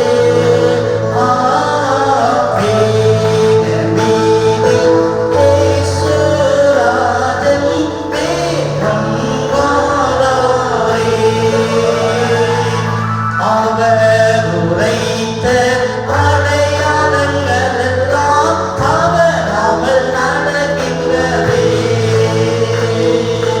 அவர் உரைத்த அடையாளங்கள் எல்லாம் தவறாமல் நடக்கின்றதே. அவர் வரும் வேளையை எவருமே அறியார், ஆண்டவரே அறிவார். மேக மீதில் இயேசுராஜன் வேகம் வாராரே. மேக மீதில் இயேசுராஜன் வேகம் வாராரே. அல்லேலூயா. இயேசு சீக்கிரமாய் வரப்போகிறார், சீக்கிரமாய் வரப்போகிறார். இயேசு கிறிஸ்து வாழ்ந்த நாட்களில் இயேசு கிறிஸ்துவிடத்துல ஒரு கேள்வி ஒன்றை கேட்டாங்க. என்ன கேட்டாங்க தெரியுமா? மத்தேயு எழுதின சுவிசேஷம் 24ஆம் அதிகாரம் அதில் 3வது வசனத்தை வாசித்து பாருங்கள். உம்முடைய வருகைக்கும் இந்த உலகத்தின் முடிவிற்கும் அடையாளம் என்ன என்று இயேசு கிறிஸ்துவிடத்துல என் அன்பு தேவர்களே மனிதர்கள் கேள்விகளை கேட்டார்கள். ஆச்சரியமானவர்களே, ஆண்டவர் இயேசு தன்னுடைய வருகையை குறித்தும் இந்த உலகத்தின் முடிவை குறித்தும் அவரே சொன்ன காரியத்தை தான் இன்றைக்கு நான் உங்களோடு கூட பகிர்ந்து கொள்ள நான் பிரியப்படுகிறேன். ஆண்டவர் என்ன சொன்னார்? மத்தேயு எழுதின சுவிசேஷம் 24:5 வாசித்து பாருங்கள். அங்கே இயேசு சொல்லுகிறார், நானே கிறிஸ்து என்று சொல்லி அநேகரை வஞ்சிப்பார்கள். முதல் காரியம், நானே கிறிஸ்து, நானே கிறிஸ்து என்று அநேகர் எழும்புவார்கள். அநேக ஊழியர்கள் எழும்புவார்கள். எனக்கு அன்பான தேவனுடைய பிள்ளைகளே, திருநெல்வேலி பகுதியில நீங்க கேள்விப்பட்டிருக்கலாம், லாரி பிரசங்கியார் என்று ஒரு பிரபலமான பிரசங்கியார் இருந்தார். என் அன்பு பிள்ளைகளே, அவர் ஸ்டேஜுக்கு போகிற முன்பதாக அவர் ஆயத்தமாய் கொண்டிருக்கும் போது பிசாசுகள் அலறி அடிக்குமா. பிசாசுகள் சொல்லுமா, லாரி பிரசங்கியார் இப்போ சாக்ஸை மாட்டிக் கொண்டிருக்கிறார், லாரி பிரசங்கியார் ஷூ போட்டு விட்டார், ஐயோ அவருடைய அறையில் இருந்து கூட்டத்துக்கு புறப்பட்டு விட்டார், என்னை விரட்டி விடுவாரே, என்னை விரட்டி விடுவாரே என்று அந்த மேடையில் கடந்து கூப்பாடு போடுமா. பிசாசுகள் அலறி அடிக்குமா. அந்த கூட்டத்துக்குள்ளாக அந்த லாரி பிரசங்கியார் என்டர் ஆகும்போது பிசாசுகள் ஓட்டமாய் ஓடி போடுமா. அப்படி தேவனாகிய கர்த்தரால வல்லமையாய் வல்லமையாய் வல்லமையாய் பயன்படுத்தப்பட்ட ஒரு பாத்திரம் தான் லாரி பிரசங்கியார் என்று சொல்லி அந்த லாரி பிரசங்கியார் மூலமாக உலக பிரசித்தி பெற்ற அநேக பரிசுத்தவான்கள், அநேக தேவ ஊழியர்கள் ரட்சிக்கப்பட்டார்கள், ஆண்டவரை அறிந்து கொண்டார்கள், ஆண்டவருக்கு ஊழியம் செய்யும்படி தன்னுடைய வாழ்க்கையை அர்ப்பணித்தார்கள். இந்த லாரி பிரசங்கியார் மூலமாக பாருங்கள், ஒரு நாள் ஒரு குறிப்பிட்ட காரியத்தின் நிமித்தமாக, ஒருவேளை பண ஆசை நிமித்தமாக என்றே சொல்லலாம், பாருங்கள் அவர் மதம் மாறிவிட்டார். என் அன்பு என்னுடைய பிள்ளைகள், நல்ல கர்த்தருக்காய் மகிமையாய் ஊழியம் செய்து கொண்டிருந்தவர் பாருங்க இந்து மதத்திற்கு போய் சேர்ந்து விட்டார். என் அன்பு பிள்ளைகள், அங்கே போய் அவர் சொன்னார், கிறிஸ்துவும் ஒன்றுதான், கிருஷ்ணனும் ஒன்றுதான் என்று அவர் பறைசாற்றிக் கொண்டார். நாட்கள் கடந்தது. ஒரு காலகட்டத்தில் அவர் சொன்னார், நான் தான் கிறிஸ்து, நான் தான் இயேசு என்று தன்னை வெளிப்படுத்தினார். அவர் சொன்னார், முக்கூடல் என்று சொல்லக்கூடிய இடம் அவருடைய சொந்த ஊர். என்னை அடக்கம் செய்யுங்கள், நான் இயேசுவானவரை போல 3வது நாளில் உயிர்த்தெழுந்து விடுவேன், 3வது நாளில் உயிர்த்தெழுந்து விடுவேன். ஆகினால் மண்ணோடு மண்ணாக நான் மக்கி போவேன் என்று யாரும் தவறுதலாய் எண்ணி விடாதீர்கள். நான் மரிப்பேன், ஆனால் இயேசுவானவரை போல 3வது நாளில் உயிர்த்தெழுவேன். நான் தான் கிறிஸ்து, நான் தான் என்று சொல்லி அவர் பறைசாற்றினார். இன்றைக்கே அன்புக்குரியவர்களே, அவருடைய கல்லறை முக்குடல் என்று சொல்லக்கூடிய இடத்தில் பாருங்கள், அந்த திருநெல்வேலி மாவட்டத்தில் இன்றைக்கும் அது அப்படியே இருக்கிறது. அன்றைக்கு அடக்கம் செய்தது இன்னைக்கு வரைக்கும் இருக்கிறது. அது ஒன்றும் இன்னும் ஓப்பன் ஆகவே இல்லை. ஆனா ஆண்டவர் இயேசு சொன்னபடி 3வது நாள் உயிர்த்தெழுந்தார். என் அன்பு பிள்ளையே, நானே கிறிஸ்து என்று சொல்லி அநேகரை வஞ்சிப்பார்கள். இன்னைக்கு நூதனமான ஊழியக்காரங்களா எழுப்பிட்டு இருக்கிறாங்க. பயங்கரமான ஒரு கொடிய காலத்துல நம்ம வாழ்ந்துட்டு இருக்கிறோம். என் அன்பு தேவனுடைய பிள்ளைகளே, நான் சமீபத்துல அதுல நீங்க பாத்தீங்கன்னு சொன்னா என் அன்புக்குரியவர்களே 2300 பேர் 2300 பேர் நானே கிறிஸ்து என்று சொல்லி தங்களை அடையாளம் காண்பித்திருக்கிறார்கள். 2300 பேர். நமக்கு தெரியாது அகில உலகங்களையும் ஒரு குறிப்பிட்ட நாட்டுல ஒரு அருமையான பாஸ்டர் பயங்கரமான ஹீலிங், பயங்கரமான அற்புதங்கள் அவர் மூலமாக எண்ணற்ற அதிசயங்கள் நடைபெறுகிறது. சபை பயங்கர வளர்ச்சி அடைகிறது. சபை ஒரு பெரிய எழுப்புதல் உண்டாகி கொண்டிருக்கிறது. ஒரு நாள் அவர் சொல்லுகிறாரு, நான் யாருன்னு உங்களுக்கு காண்பிக்க போறேன், நான் யாருன்னு உங்களுக்கு காண்பிக்க போறேன் அப்படின்னு மக்கள்கிட்ட சொல்லிட்டே இருக்கிறார். எல்லாருக்கும் ரொம்ப ஆசையா இருக்குது, இந்த பாஸ்டர் இயேசுவாக இருக்கும், இயேசுவாக இருக்கும், கண்டிப்பா தன்னை வெளிப்படுத்த போகிறார். இது எல்லாரும் எதிர்பார்த்துட்டு இருக்கிறாங்க. ஆகிய அவர் சொல்லுகிறார், என்னோடு கூட நேசிக்கக்கூடிய 12 பேர் மட்டும் வாங்கன்னு சொல்லி சொல்றார். இயேசுக்கு 12 சீஷர்கள் இருந்த மாதிரி என் அன்புக்குரிய 12 பேரை சபையில முக்கியமான நபர்கள் 12 பேரை அவர் அழைக்கிறார். அழைத்துக் கொண்டு ஒரு போட்ல ஏறி கடலுக்கு நேராய் கடந்து போகிறார். அந்த கடல் மைய பகுதியில போய் நான் யாருன்னு உங்களுக்கு சொல்லுவேன், நான் யாருன்னு உங்களுக்கு வெளிப்படுத்த போறேன் சொல்றார். அதனால அந்த போட்டை ஓட்டிட்டு போற போட்மேன் இருக்கிறார். மற்றபடி அந்த பாஸ்டர் மற்ற சபையில் இருக்கிற ஒரு 12 பேர் குறிப்பிட்ட ஒரு எல்லைக்கு போன உடனே அந்த மக்கள்கிட்ட சொல்றாரு, இவ்வளவு அதிசயத்தையும் அற்புதத்தை செய்தேனே, நான் சாதாரணமானவர் அல்ல, நான் தான் இயேசு, நான் தான் இயேசு. அந்த 12 பேரும் ஆவில நிரம்புறாங்க, 12 பேரும் குதிக்கிறாங்க, சந்தோஷப்படுறாங்க, ஓ மகிழ்ச்சியால ஆரவாரத்தினால துள்ளுறாங்க, இயேசு இயேசுவை கட்டி தழுவுறாங்க. நம்ம பாஸ்டர்லாம் நினைச்சோம், நீங்க இயேசுவாக இருந்திருக்கிறீங்க. எனக்குதே போலயே அந்த பாஸ்டர் சொல்றாரு, நான் இயேசு என்று என்ன எத்தனை பேர் நம்புனீங்கன்னு சொல்லி 12 பேரை கையை தூக்குறாங்க. அந்த பாஸ்டர் சொல்றாரு, என்ன நம்பினது உண்மையானால் இந்த போட்ல இருந்து கீழே இறங்கி இந்த கடல்ல நடங்கன்னு சொல்லி அந்த போட்டுக்குள்ள இருந்துகிட்டே சொல்றாரு. 12 பேரும் அப்படியே கடலுக்குள்ள இறங்கிட்டான். இறங்குதே போலயே நடந்த உண்மை சொல்லுவோம், இறங்கின எல்லாமே தண்ணிக்குள்ள மூழ்கி மூழ்கி மூழ்கி மூழ்கி செத்துட்டாங்க. இறங்குதே போலயே 12 பேருடைய பாடியும் மதக்குது, மேல மதந்துட்டு இருக்குது. அப்பதான் அந்த பாசத்துக்கு கண்ணே திறக்கப்படுது, அந்த பாசத்துக்கு கண்ணே திறக்கப்படுது. இது என்ன நடக்குது, இது என்ன நடக்குது? அந்த போட்மேன் அப்படியே வந்து கரையை கூட்டிட்டு வந்துட்டார், பாஸ்டரை கூட்டிட்டு வந்துட்டார். மக்கள் எல்லாம் தரலா கூடி இருக்கிறாங்க. எனக்குள்ளேயே தன்னை வெளிப்படுத்துன்னு சொன்னாரு. பாஸ்டர் என்ன நடந்துச்சு தெரியலையே, 12 பேர் போவாங்கல, என்ன நடந்தது? 12 பேரும் செத்து போயிட்டாங்க. பாஸ்டர் வெளியே வந்தாரு. இந்த போட்மேன் சொன்னாரு, இவர் இப்படி சொன்னாரு, அவங்க அப்படி செய்தாங்க, செத்து போயிட்டாங்க சொல்லி காவல்துறை அதிகாரிகள் அவரை கைது பண்ணாங்க, சிறைச்சாலையில கொண்டு போய் அடைச்சிட்டாங்க. இறந்து தேவனுடைய பிள்ளையே, இயேசு கிறிஸ்துவின் வருகைக்கு முன்பதாக பாருங்க, இது போல காரியங்கள் சம்பவிக்கும், இது போல காரியங்கள் சம்பவிக்கும். ஜாக்கிரதை, ஜாக்கிரதை. எந்த ஊழியக்காரனும் மனுஷன் தான், மனுஷனை கடவுளாய்க்கிறாதீங்க. இன்னைக்கு ஊழியக்காரனை கெடுக்கிறதை யார் தெரியுமா? விசுவாசிகள் தான், விசுவாசிகள் தான். கொஞ்சம் பிரபலமா ஊழியக்காரன் ஆயிட்டானா அவனுக்கு பர்லாக்கு என்ன, அவனுக்கு வானவெடிக்கை என்ன, அவனுக்கு என்ன பெரிய மாலை, என்ன பெரிய சால்வை. என்னுடைய பிள்ளையே, ஊழியக்காரன் ஆண்டவருடைய வேலைக்காரன், அவ்வளவுதான். அல்லேலூயா, அல்லேலூயா. 3 நாள் ஆண்டவருடைய ஊழியத்தை செய்யறதுக்கு வந்திருக்கிறேன். அந்த 3 நாள் ஊழியத்துக்கு ஊதியத்தை கர்த்தர் தந்துடுறார். நான் ஒரு நாள் ஆண்டவர்கிட்ட சொன்னேன், ஆண்டவரே நமக்காக எங்கெல்லாமோ ஓடுறேன்னு, எங்கெல்லாமோ போய் உங்களுடைய வார்த்தையை அறிவிக்கிறேன்னு. ஒரு நாள் நான் ஜெபம் பண்ணிட்டு இருக்கிறேன். ஆண்டவர் சொல்றாரு, நீ அதுக்கெல்லாம் காணிக்க வாங்குறாளான்னு சொன்னாரு. நான் உடஞ்சு போயிட்டேன். நீ எனக்கு செய்யற ஊழியத்துக்கு உனக்கு நான் காணிக்க தந்துடுறேன், உனக்கு நான் பணத்தை தந்துடுறேன். எந்த ஊழியக்காரனும் அதை சாதிச்சேன் இதை சாதிச்சேன் சொல்லவே முடியாது. ஆண்டவருடைய வேலைக்காரனை நாங்க, எங்களுக்கு அவர் படி அழைக்கிறார். ஆமென் சொல்லுங்க, ஆமென் சொல்லுங்க. எந்த ஊழியக்காரனையும் கடவுள் ஸ்தானத்தை வச்சு பார்க்காதீங்க. எனக்குடைய ஊழியக்காரனை கனப்படுத்துங்க, ஊழியக்காரனை மதிங்க, ஊழியக்காரனை நேசிங்க. ஆனா கடவுளை நினைச்சிடாதீங்க.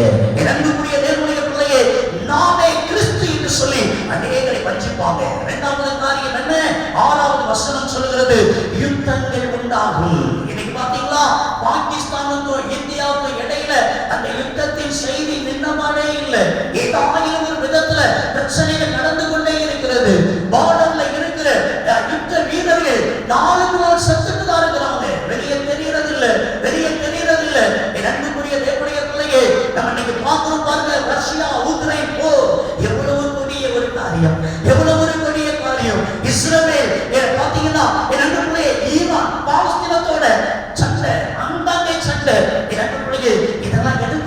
தெரியுமா? இயேசு சீக்கிரமாய் வரப்போகிறார். அல்லேலூயா, அல்லேலூயா. யுத்த செய்தி வந்தோடனே டிவியை போட்டுட்டு ஆடி பார்த்துட்டு இருக்காதீங்க.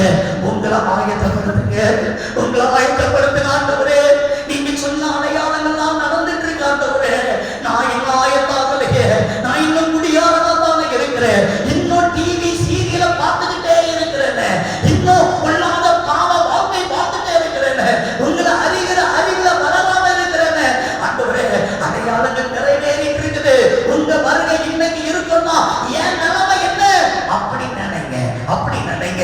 என் அன்புக்குரிய தேவனுடைய பிள்ளையே, பைபிள் சொல்லுகிறது யுத்தங்கள் உண்டாகும் என்று சொல்லி வேதம் சொல்லுகிறது. பாருங்க, 7வது வசனத்துல ஜனத்துக்கு விரோதமா ஜனம் எழுப்புவாங்களாம். அல்லேலூயா. ஜனத்துக்கு விரோதமா ஜனம் எழுப்புறாங்க. என் அன்பு தேவனுடைய பிள்ளையே, ஒரு கொடிய காலத்துல வாழ்ந்துட்டு இருக்கிறோங்க, ஒரு கொடிய காலத்துல வாழ்ந்துட்டு இருக்கிறோம். சமீபத்துல ஒரு யூடியூப்ல ஒரு காரியத்தை நான் பார்த்தேன். என்னன்னா, ஒரு குறிப்பிட்ட மாநிலத்துல, இந்தியாவுல ஒரு குறிப்பிட்ட மாநிலத்துல இயேசு கிறிஸ்துவை ஒரு மனிதன் அறிவிக்கிறதுக்காக போகிறார். என் அன்புக்குள்ளே, இயேசுவை ஒருவருக்கு நம்ம அறிவிக்கிறதுனால அவங்க கெட்டு போக மாட்டாங்க, அவங்களுடைய வாழ்க்கை மனம் மாறுகிறது. குடிக்கிற மனுஷன் குடிவெறியில் இருந்து மாறுறான், விபச்சாரம் செய்யறவன் விபச்சாரத்துல இருந்து மாறுறான், பாவ வாழ்க்கை வாழ்றவன் பாவத்துல இருந்து விலகுகிறான், லஞ்சம் வாங்குறவன் லஞ்சம் வாங்காம இருக்கிறான். இயேசுவை ஒருவன் ஏற்றுக்கொண்டால் அவன் கெட்டு போறதே கிடையாது. இன்னைக்கு அது அறியாம அந்த மிஷனரியை பிடித்து சித்திரவதை செய்யறாங்க, அந்த மிஷனரிய நிர்வாணப்படுத்துறாங்க, நிர்வாணப்படுத்திட்டாங்க, மேல ஒரு துண்டு ஆடை இல்லாம நிர்வாணப்படுத்தி அடிக்கிறாங்க. யார் முன்னால? மனைவி பிள்ளைகள் முன்னால அப்படி அடிச்சு சித்திரவதை பண்றாங்க. என் அன்புக்குரிய மனைவி அழுறாங்க, என் கணவர் அடிக்காதீங்க, எங்க அப்பாவை அடிக்காதீங்க, அழுறாங்க அழுறாங்க. என் அன்புக்குரிய இப்போ ஒரு பனிஷ்மெண்ட் கொடுக்குறாங்க. இந்த பெண்ணை, அந்த மிஷனரியுடைய மனைவியை அதே போல நிர்வாணப்படுத்தி ஒரு துண்டு துணி கூட இல்லாம என் அன்புக்குள்ளேயே அதை நிர்வாணப்படுத்தி இந்த மனுஷனை தோல் மேல தூக்கிட்டு நடன்னு சொல்றாங்க. என் அன்புக்குரிய தேவனுடைய பிள்ளையே, மனுஷனே மனுஷனுக்கு விரோதமா இருக்கிறாயா? என் அன்புக்குரிய தேவனுடைய மனுஷனை அடிக்கிறாயா? மனுஷனை கொலை பண்றாயா? என் அன்பு தேவனுடைய மனுஷன் மிருகமா மாறிட்டாயா? எனக்கு அன்பான தேவ பிள்ளையே, பைபிள் சொல்லுகிறது ஜனத்துக்கு விரோதமா ஜனம் எழும்பும். நீங்க பாத்தீங்களா? ஜாதி சண்டை, மத சண்டை, என் அன்புக்குரிய தேவனுடைய மொழி சண்டை.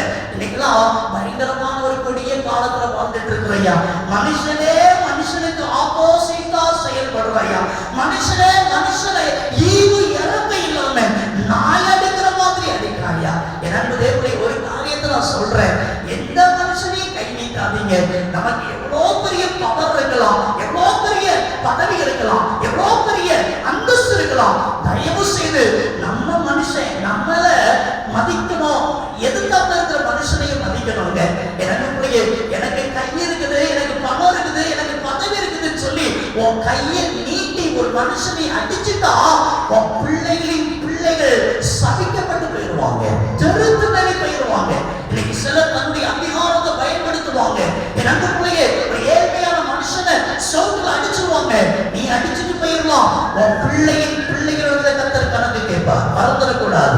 என் அன்புக்குரிய தேவனுடைய பிள்ளையே, பைபிள் சொல்லுகிறது ஜனத்துக்கு விரோதமாய் ஜனம் எழும்பும், ராஜ்யத்துக்கு விரோதமாய் ராஜ்யம் எழும்பும். இப்படிப்பட்ட செய்தியெல்லாம் நீங்க கேள்விப்படும்போது ஒரு காரியத்தை தெரிஞ்சுக்கோங்க, இயேசு வரப்போகிறார், இயேசு வரப்போகிறார். இயேசு கிறிஸ்து வருகைக்கான அடையாளங்கள் என்பதை நீங்கள் மறந்து போய்விட வேண்டாம். எனக்கு அன்பானவர்களே, அந்த மத்தேயு 24:7 நீங்கள் வாசித்து பாருங்கள். அதில் சொல்லப்பட்டிருக்கிற இன்னொரு காரியம், பஞ்சம் உண்டாகும், பஞ்சம் உண்டாகும். கர்நாடகாவில் இந்த பெங்களூர் பட்டணத்துல நீங்க நல்ல ஆசீர்வாதமாக இருக்கிறீங்க. அன்புக்குரிய தேவனுடைய பிள்ளைகளுடைய தமிழ்நாட்டு பகுதியில பாத்தீங்கன்னா இப்ப கொஞ்சம் மரங்கள் எல்லாம் பெய்து பார்த்தா கொஞ்சம் செல்வ செழிப்பா இருக்குது, விவசாயம் நடக்குது ஆண்டுடைய கிருபையினால. ஆனா அநேக இடங்கள்ல என் அன்புக்குள்ள நல்லா கவனிங்க, நல்லா கவனிங்க, ஒருவேளை சாப்பாட்டுக்கு வழி இல்லாம இருக்கிறாங்க. நான் ஒரு யூடியூப்ல ஒரு இது பார்த்தேன், ஒரு குறிப்பிட்ட நாட்டுல அந்த மண்ணை, அந்த களிமண்ணை குலைச்சு சாப்பிடுறாங்க. ஐயா சாப்பிடுறதுக்கு ஒண்ணும் இல்லைன்னு சொல்லிட்டு அந்த களிமண்ணை குலைச்சு அவங்க சாப்பிடுறாங்க. ஐயா, என் அன்பு தேவனுடைய பிள்ளையை சப்பாத்தி மாதிரி அதை அப்படி பண்ணி அதை பிச்சு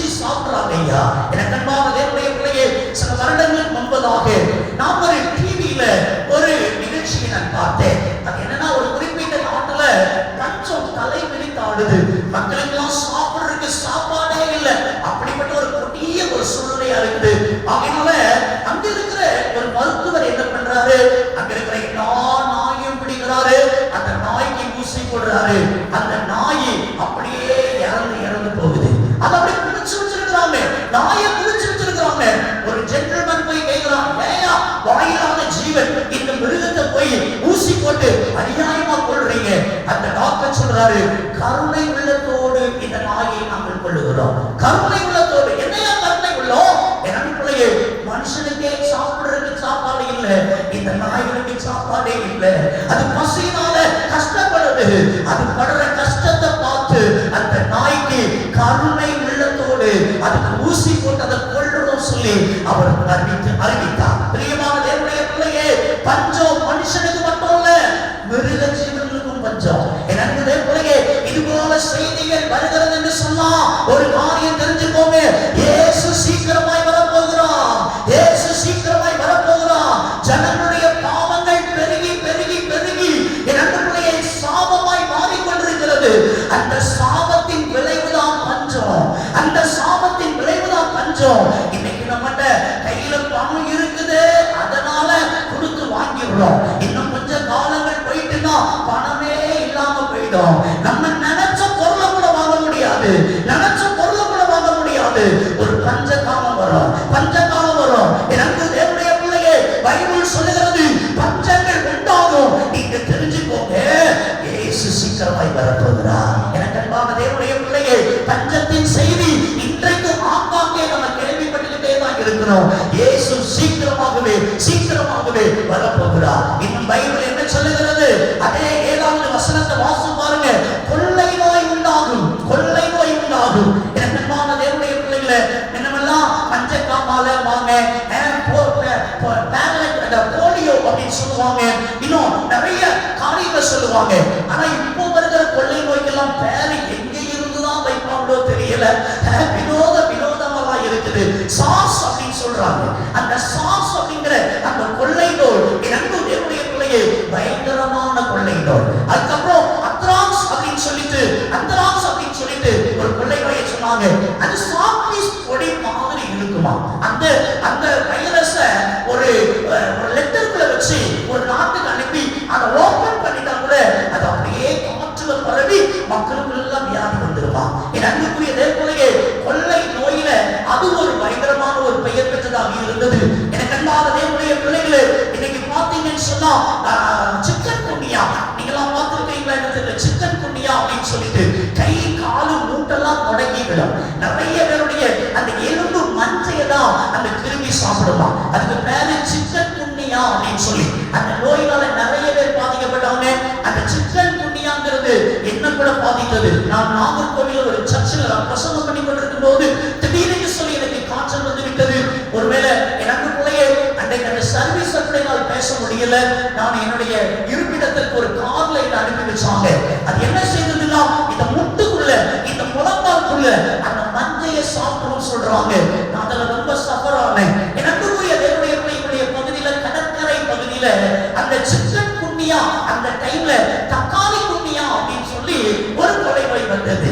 அது வந்து கடலோர பகுதியில் இருக்கிற மக்களை நான் பார்த்தேன், கண் கூட பார்த்தேன். அந்த தக்காளி மாதிரி அப்படியே சரீரத்தில் இருக்கிறது. அதை ஒரு மூட்டை வச்சு நீங்க குத்திட்டீங்கன்னா தண்ணி மாதிரி வரும், ஆனா அது புண்ணாயிரும். நீங்க அந்த ஒண்ணுமே டச் பண்ணாம இருந்தா அது அப்படியே வெட்டி அப்படியே சரியாயிரும். என் அன்பு பிள்ளைய தக்காளி குண்டியா, எனக்கு அன்பான தேவனுடைய பிள்ளைகள் பாத்தீங்கன்னு சொன்னா கொரோனா அப்படிங்கிற ஒரு கொள்ளை நோய் வந்தது. நம்ம எல்லாருக்கும் தெரியும். ஐயா, பேப்பர்காரன் நம்ம வீட்டுக்கு வந்துட்டு போனா கூட, காய்கறிக்காரன் வீட்டுக்கு வந்துட்டு போனா கூட அவன் நம்ம எதிரியா பார்த்த நாட்கள் உண்டு. எனக்கு அன்பான தேவனுடைய பிள்ளைகள், நம்முடைய சொந்த சகோதரனை, சொந்த மனைவிய, சொந்த பிள்ளைய கைய வச்சு தொடப்பட முடியாது. அப்படிப்பட்ட ஒரு கொடிய காலத்துல வாழ்ந்தோம். எங்களுடைய நாசரேத்து பகுதியில என் அன்பு பிள்ளைகள் சர்ச்சிலேயே அறிவிச்சுட்டாங்க. அப்படி பயங்கரமான அடக்கம் நடக்குது. சர்ச்சில் பெல் அடிச்சுட்டே இருக்கிறாங்க.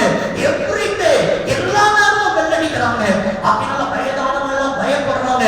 அந்த பெல் அடிக்கிறத நிப்பாட்டிடுவோம். எத்தனை பாடி வந்தாலும் சரி அடக்கம் பண்ணிடலாம். என் அன்பு தேவனுடைய பிள்ளைகள், அந்த அடக்கம் பண்றதுக்கு கூட 4 பேர் சொந்த பந்தம் வருவாங்க பாருங்க, அப்படி வர்றது இல்லைங்க.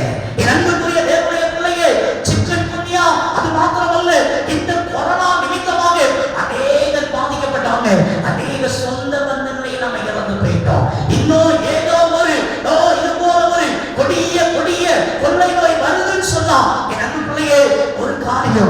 இயேசு வரப்போகிறார். இயேசு வரப்போகிறத ஆண்டவர் வெளிப்படுத்திக்கிட்டே இருக்கிறாரு. ஆனா இன்னைக்கு மக்கள் மனம் திரும்பின பாடு இல்லை. மக்கள் மனம் திரும்பின பாடு இல்லை. அந்த கொரோனா மத்தியில நம்ம என்ன சொன்னோம்? ஆண்டவரே, ஆண்டவரே, எனக்கு நீங்க உயிர் தந்தா போதும், உயிர் தந்தா போதும். ஆண்டவரை கெஞ்சினோம். அன்னைக்கு ஆலயம் மூடப்பட்டிருந்தது, ஆலய ஆராதனை இல்லாம இருந்தது. ஐயோ, நம்ம கண்ணீர் வடித்து ஜெபிச்சோம். ஆலயம் திறக்காதா? நான் ஆலயத்துக்கு போக மாட்டேனா? ஆண்டவருடைய வார்த்தையை கேட்க மாட்டேனா? அவ்வளவுக்குள்ள வாஞ்ச, அவ்வளவுக்குள்ள விருப்பம். இன்னைக்கு அதெல்லாம் மங்கி போயிட்டு கொரோனாவே பார்த்த நம்ம வேற என்ன வந்துட போகுது அப்படிங்கிற அளவுக்கு இன்னைக்கு மக்களுடைய இருதயம் துணிகரம் கொண்டு போய் இருக்குது. எனக்கு பிள்ளையே, கொரோனாவை காட்டிலும் இன்னும் அதிக ஆக்ரோஷமாக ஒருவேளை கொள்ளை நோய் வருமானால் உங்களுடைய என்னுடைய நிலைமை என்னவாய் போக போகிறதோ தெரியவில்லை. இன்னைக்கு ஆண்டவர் சொல்கிறார், இதெல்லாம் எதற்கு? ஆண்டவருடைய வருகைக்கான அடையாளங்கள், வருகைக்கான அடையாளங்கள். எனக்கு அன்பான தேவனுடைய பிள்ளையே, பூமி அதிர்ச்சி உண்டாகும், பூமி அதிர்ச்சி. ஒரு நம்ம கேள்விப்படும் சமீபத்தில் சென்னையில் ஒரு குறிப்பிட்ட இடத்துல பூமி அதிர்ச்சி உண்டானது. எனக்கு அன்பானவர்களே, ஆங்காங்கே நடந்தேறிக் கொண்டே இருக்கிறது. செய்திகளை கேட்கதான் செய்கிறோம், ஆனா மந்த இருதயம் உள்ளவர்களாகவே பார்த்து கொண்டிருக்கிறோம். இன்னைக்கு ஆண்டவர் சொல்கிறார், நீ ஆயத்தப்படு, நீ ஆயத்தப்படு. என் அன்புக்குரிய தேவனுடைய பிள்ளையே, பைபிள் சொல்லுகிறது பாருங்க, அவருடைய வருகைக்கான அடையாளங்கள் என்ன? மத்தேயு 24வது அதிகாரம் 11வது வசனத்தை நீங்க வாசிச்சு பாருங்க. அநேக கள்ள தீர்க்கதரிசிகள் எழும்புவாங்க, ஊழியக்காரர்கள் எழும்புவாங்க. இன்னைக்கு பாத்தீங்கன்னு சொன்னா, அன்புக்குரிய தேவனுடைய எச்சரித்து பிரசங்கம் பண்றவங்களுக்கு மவுசு கிடையாது. தீர்க்க தரிசனம் சொல்றாங்க பாருங்க, அவங்களுக்கு தான் மவுசு. அல்லேலூயா, அல்லேலூயா. இன்னைக்கு தீர்க்கதரிசி ராபர்ட் ஜெபசி அப்படின்னு போட்டா இன்னைக்கு சபையே திறந்து வந்துடும், ஊரே திறந்து வந்துடும். அன்புக்குரிய தேவனுடைய பிள்ளையே, அதனால தான் என்னவோ தெரியல, ஊழியக்காரங்க எல்லாமே நான் தீர்க்கதரிசி, நான் தீர்க்கதரிசி போட்டுக்கிட்டே இருக்கிறாங்க. பைபிள் சொல்லுகிறது, அநேக கள்ள தீர்க்கதரிசிகள் எழும்புவாங்க, கள்ள தீர்க்கதரிசிகள் எழும்புவாங்க. என் அன்புக்குரிய தேவனுடைய, எனக்கு ஒரு அருமையான ஒரு சகோதரனை தெரியும், சுனில் என்று சொல்லி, நல்ல ஒரு இன்ஜினியரிங் படித்த ஒரு அருமையான தம்பி. அவனுக்கு திருமணத்துக்காக பார்த்து கொண்டிருக்கும் போது அவன் திடீரென்று சொல்லி சிக்காகி விட்டான். சிக்கான உடனே அவனை கொண்டு போய் ஹாஸ்பிட்டல்ல சேர்த்தாங்க. திருநெல்வேலியில கடைசியா கண்டுபிடிச்சாங்க, அவனுக்கு கிட்னி ஃபெயிலியர் என்று சொல்லி கண்டுபிடித்தாங்க.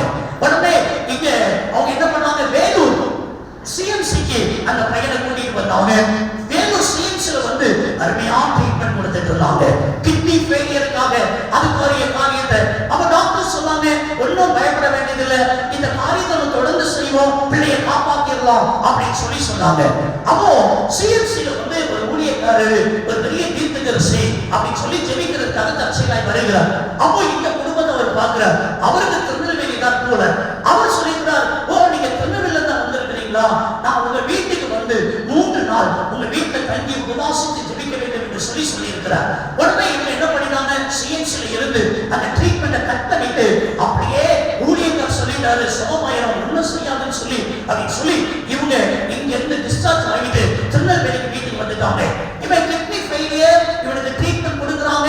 இப்ப ட்ரீட்மெண்ட் எல்லாம் ஸ்டாப் பண்ணிட்டு தன்னுடைய வீட்டுக்கு கூட்டிட்டு போயிட்டாங்க. அப்பா அம்மா இந்த பையனுடைய பேச்சு கேட்டு இந்த ஊழியக்கார் சொன்னதை வச்சு அவ திருநெல்வேலியில வந்து இருக்கிறவங்க அந்த அருமையான சகோதரனுடைய வீட்டுல இந்த தேவ மனிதர் வருகிறார், பெரிய தீர்க்கதரிசி வருகிறார். 3 நாள் உபவாசம் இருந்து அவர் நல்ல பிரயர்லாம் பண்ணுகிறார். பிரயர் பண்ணிட்டு தான் கர்த்தர் அவருக்கு சில காரியத்தை வெளிப்படுத்துறார். என்ன சொல்றாரு, உங்களுடைய அந்த மின் வாசல் இருக்குல்ல, அது வந்து வடக்கு பக்கமா இருக்குது, அது தெற்கு பக்கமா மாத்தணும். உங்க வீட்டுக்குள்ள லெட்டின் இருக்குது, ஆண்டவர் சொல்றாரு எனக்கு விழாவதுக்கு ரொம்ப கஷ்டமா இருக்குது, அதனால இந்த லெட்டின் வீட்டுக்கு வெளியே வரணும். இப்படின்னு சில காரியத்தை சொல்றாங்க.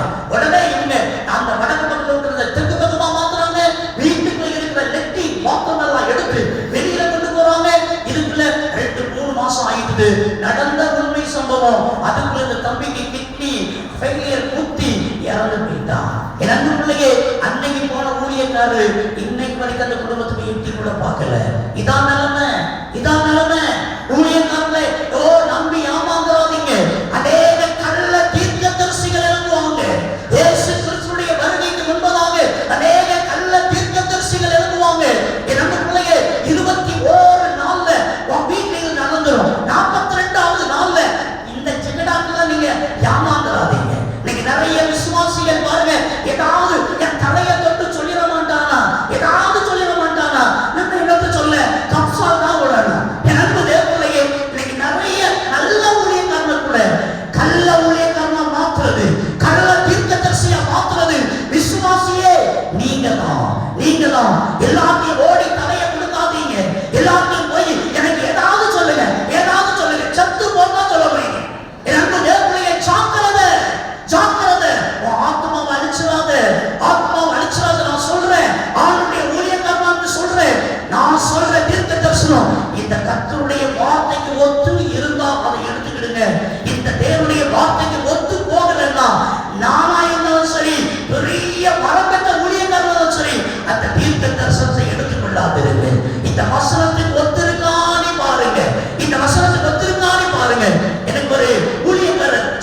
செய்தார்.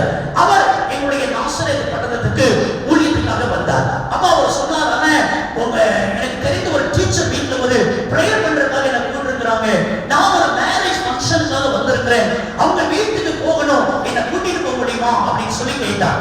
அவர் ஒரு பெரிய தீர்க்கதரிசி.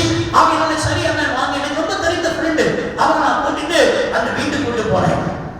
அந்த வீட்டுல அவர் பெரிய பணக்காரங்க. என் அன்பு தேவப்பிள்ளைங்க, அவங்களுக்கு 2 பிள்ளைங்க. எனக்கு அந்த குடும்பம் நல்லாவே தெரியும். இந்த அருமையான ஊழியக்காரர் போன உடனே எனக்கு டைமே கிடையாது, நான் இங்க இந்த மாதிரி கல்யாண வீட்டுக்கு வந்தேன், உங்க வீட்டுக்கு ஏதோ வந்துட்டு போனவே அப்படின்னு தான் வந்திருக்கிறேன். அவரும் நான் பயங்கர தர்பார் பண்ணினார். அவங்களும் ரொம்ப மரியாதை கொடுத்தாங்க. அதனால போன உடனே ரொம்ப உபசரிச்சாங்க, எல்லாம் அன்பு கொடுத்தாங்க. ஜெபிக்க முற்பட்டார். ஆண்டவரே உங்க தோத்திரம் குடும்ப தலைவருக்காக, குடும்ப தலைவிக்காக அப்படி ஜெபம் பண்ணிட்டு மூத்த மகனுக்காக ஜெபிக்கிறேன் அப்பா. கர்த்தர் கொடுத்த நல்ல கணவருக்காக, கொடுத்த நல்ல குழந்தைக்காக தோத்திரம்ப்பா. பிள்ளைங்க இருக்கிற அந்த பட்டணத்துல உங்க ஆசீர்வாதமா இருக்கட்டும் ஆண்டவரே. தேங்க் யூ லார்ட் அப்படின்னு 2 அந்நிய பாஷையை பேசுறார். 2 அந்நிய பாஷையை பேசிட்டு இதோ ஆண்டவர் வலது புறத்தில் இருந்து ஒரு ரோஜா பூவை கொண்டு வருகிறதை நான் காண்கிறேன். ஹalleluya ஹalleluya சொல்லிட்டு உங்களுடைய 2வது மகளுக்கு ஆண்டவர் வலது புறத்தில் இருந்து ஒரு அலைன்ஸ் கொண்டு வருகிறார். ஒரு திருமணத்துக்கான ஒரு மனவாளனை கர்த்தர் கொண்டு வருகிறார். சீக்கிரத்தில் இந்த திருமண காரியத்தை கர்த்தர் உங்களுக்கு நடத்தி கொடுக்க போறார். உங்களுக்கு 2 பிள்ளைங்க, மூத்த மகளுக்கு மேரேஜ் ஆகி நல்லபடியா குழந்தை இருக்குது, அது அவருக்கு தெரியுது. 2வது மகளை குறித்து அவருக்கு தெரிஞ்சிருக்குது. அதனால அவர் அப்படி சொல்லிட்டு தேங்க் யூ லார்ட் சொல்லிட்டு அவர் சொன்னாரு, உங்களுடைய ஆலயத்துக்கு முன்னால உங்களுடைய மகனும் அந்த டோனி நல்லா திருக்கி பார்ப்பாரா என்னன்னு தெரியல, அந்த டோனி பிளேயரும் அப்படி கையை கோர்த்துக்கிட்டு பொண்ணு மாப்பிளைமா நிற்கிறதை கர்த்தர் எனக்கு திரும்ப காண்பித்துக் கொண்டிருக்கிறார். ஒரு பெரிய தொழில் அதிபரை உங்கள் குடும்பத்துக்கு 2வது மருமகனாய் கர்த்தர் கொண்டு வருகிறார். பெரிய பணக்காரன், செல்வ செழிப்புள்ள ஒரு குடும்பத்தை சார்ந்த ஒரு மணமகன் உங்கள் குடும்பத்துக்கு கர்த்தர் கொண்டு அப்படி எல்லாம் சொல்லி முடிச்சாரு. என் அன்பு தேவனுடைய பிள்ளையே, ஒரு கவர் ஏற்கனவே ப்ரிப்பேர் பண்ணி ரெடியா வச்சிருந்தாங்க. அந்த வெயிட் கவரை கையில கொடுத்தாங்க. வாங்கிட்டு டக்குனு என் கார்ல ஏறி வந்தார். நான் அப்படி வரும்போது சொன்னேன், அந்த 2வது பிள்ளைக்கு மேரேஜ் ஆயிட்டதுன்னு உங்களுக்கு தெரியாதா அப்படின்னு சொன்னேன். அவன் சொன்னார், அண்ணா எப்போது மேரேஜ் ஆச்சு, அவங்க என்கிட்ட சொல்லவே இல்லையே சொன்னாங்க. நான் சொன்னேன், மாஸ்டருக்கு படிச்சிருக்கிற ஒரு பையனை மேரேஜ் பண்ணி கொடுத்துருக்காங்க, இப்பதான் ஒரு 3 மாசம் ஆச்சு, அவங்க உங்களுக்கு சொல்லலையா அப்படின்னு சொன்னேன். அன்னைக்கு என்கிட்ட இருந்து போனவர் இன்னைக்கு வரைக்கும் அதோ சொல்ல மாட்டார். அல்லேலூயா. என் அன்பு தேவப்பிள்ளையே, ஏமாந்து போகாத. இயேசுவின் வருகைக்கு முன்பதாக அநேக கள்ள தீர்க்கதரிசிகள் வருவாங்க. அவங்களுடைய மைண்ட் எல்லாம் ஒன்னே ஒன்று, மணிமைட்ட உங்களை எப்படியாவது தன் தலைக்குள்ள சிக்க வைப்பாங்க. உங்களை ரசிகையா மாத்திடுவாங்க. தன்னுடைய கண்ட்ரோல்ல உங்களை ஏற்றுவாங்க. இன்னைக்கு பாத்தீங்கன்னு சொன்னா வீட்டுக்கு வீடு குடும்ப டாக்டர் இருப்பாங்க, பாத்திருக்கீங்களா? இன்னைக்கு விசுவாசிகளுக்கு பாத்தீங்கன்னா குடும்பத்துக்கு ஒரு ஊழியக்காரர் வச்சிருப்பாங்க, ஒரு பாஸ்டர் வச்சிருப்பாங்க, அது தீர்க்கதரிசி வச்சிருப்பாங்க. சொல்லுவாங்க, பிள்ளைங்க மேரேஜ் எங்க அந்த தீர்க்கதரிசியை கேட்கிறது நாங்க மற்ற காரியத்தை செய்வோம். நீ ஆண்டவர்கிட்ட கேட்காம நீ தீர்க்கதரிசியை கேட்டா என் அன்புடைய வாழ்க்கை மண்ணா போயிடும். ஜாக்கிரதை. உங்க பிள்ளைகளுடைய மேரேஜா முழங்கால போட்டு 3 நாள் உபவாசம் இருந்து கண்ணீர் வடிச்சு அன்றைய எங்கள் குடும்பத்துக்கு ஏற்ற மகன் தானா நீங்க ஜெபம் பண்ணி பண்ணுங்க. ஊழியக்காரங்களை கேட்டு அவர் 1000 டென்ஷன்ல இருப்பாரு, 1000 பிரச்சனையில இருப்பாரு. நீங்க சொன்ன உடனே ஓகே சிஸ்டர், கர்த்தருடைய வல்லமை இறங்கட்டும், இப்ப இந்த காரியம் அப்படி இப்படி 5 தூள்களை போயிடுவாரு. நீங்க தெருத்தினேறி போயிருவீங்க. ஆண்டவர்கிட்ட ஆலோசனை கேட்காம ஊழியக்காரனை தேடி ஓடி போகாதீங்க. நான் ஒரு ஊழியக்காரன் தான். என் அன்பு தேவப்பிள்ளையே, ஒரு காரியம் முதல்ல ஆண்டவர்கிட்ட நீங்க தேடுங்க. எங்க வேலை என்ன தெரியுமா? நீ ஆண்டவரை பாருன்னு சொல்லி கொடுக்கணும், நீ ஆண்டவர்கிட்ட தேடுன்னு சொல்லி கொடுக்கணும். இதுதான் ஒரு வேலைக்காரனுடைய வேலை, ஒரு ஊழியக்காரனுடைய வேலை. இன்னைக்கு ஊழியக்காரங்களா என்பது, நான் அந்த லாட்ஜ்ல இருக்கிறேன், இந்த 2 நாள் ஐயா எனக்கு நல்லா ஏசி போட்ட லாட்ஜ் கொடுத்துருக்காங்க, அங்க நல்ல ஃப்ரைட் ரைஸ் பிரியாணி வாங்கி தராங்க, நல்லா கொழுத்து சாப்பிட்டு நல்லா இருக்கேன். நீ ஒரு 2 மணில இருந்து 5 மணி வரைக்கும் நீ வா, உனக்கு தனி ஜெபம் பண்ணி சொல்றேன், நீ காசோட வா. நீ நிறைய ஊழியக்காரங்க பணத்தை பார்த்துட்டு இருக்காங்க. ஏமாந்துடாத. ஒரு ஊழியக்கார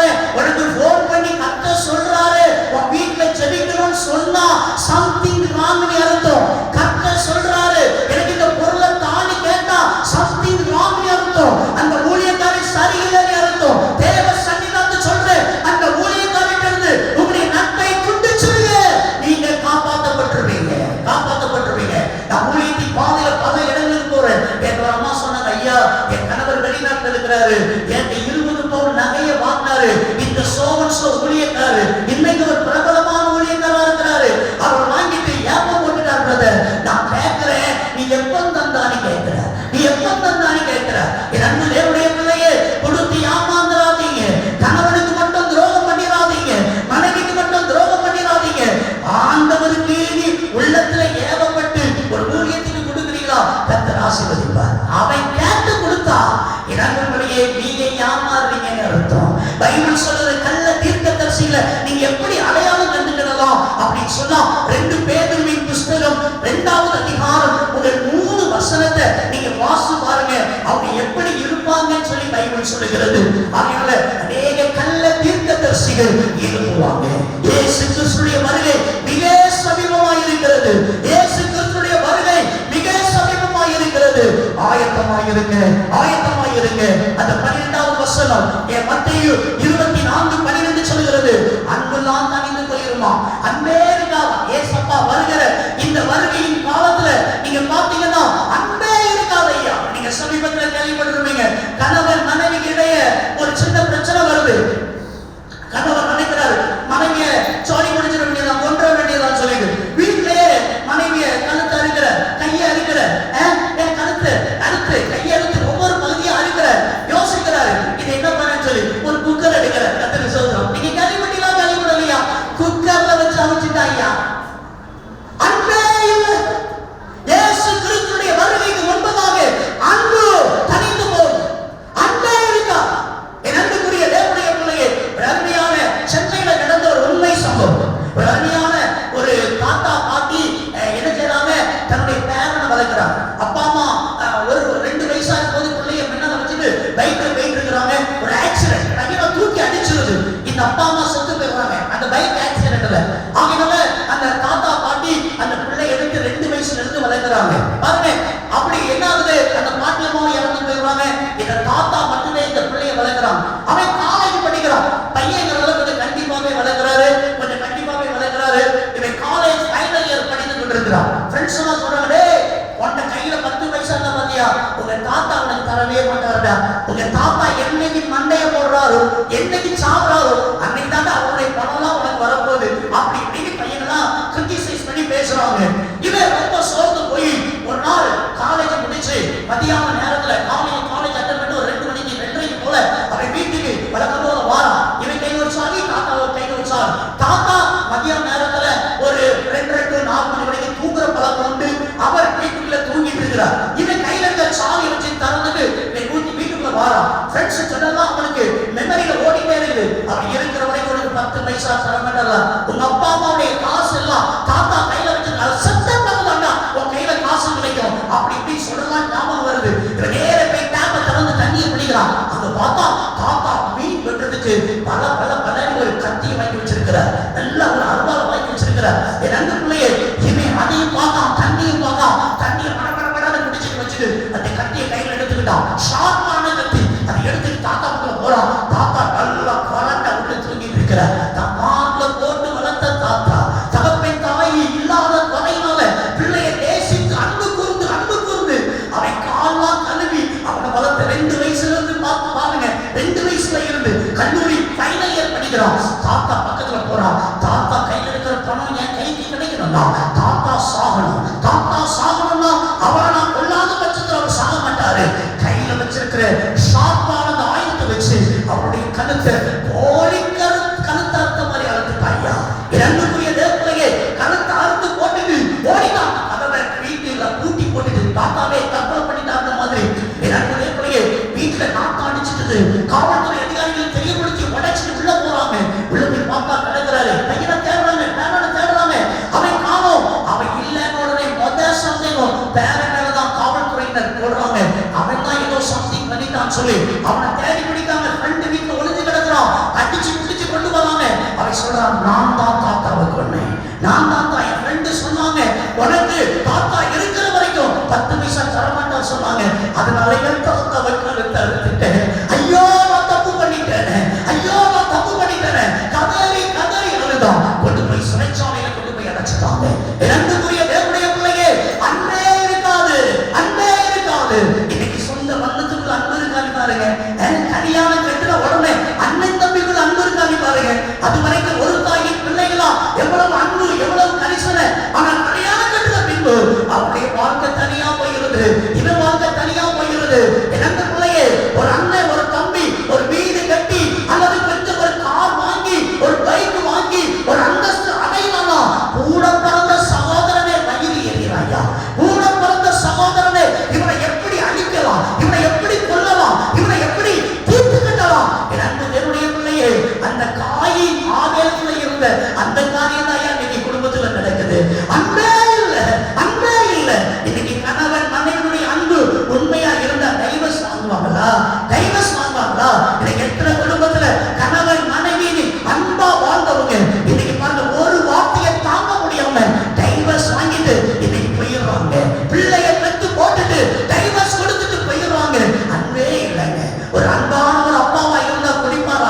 குடிப்பாராங்க. என் அன்பு பிள்ளையே, தான் மனைவி தான் பிள்ளை பசியோடு இருக்கும்போது தான் சம்பாதித்த சம்பாத்தியத்தெல்லாம் கொண்டு போய் டாஸ்மார்க்ல போய் கொடுத்துட்டு, மதுபான கடையில கொடுத்துட்டு வீட்டுக்கு வெறுமையா போறானே. என்ன அர்த்தம் தெரியுமா? அன்பு இல்ல, மனைவி மேல அன்பு இல்ல, பிள்ளை மேல அன்பு இல்ல. என் அன்பு பிள்ளையே, பைபிள் சொல்லுகிறது அன்பு தனித்து போய்விடும். அன்பே இருக்கா?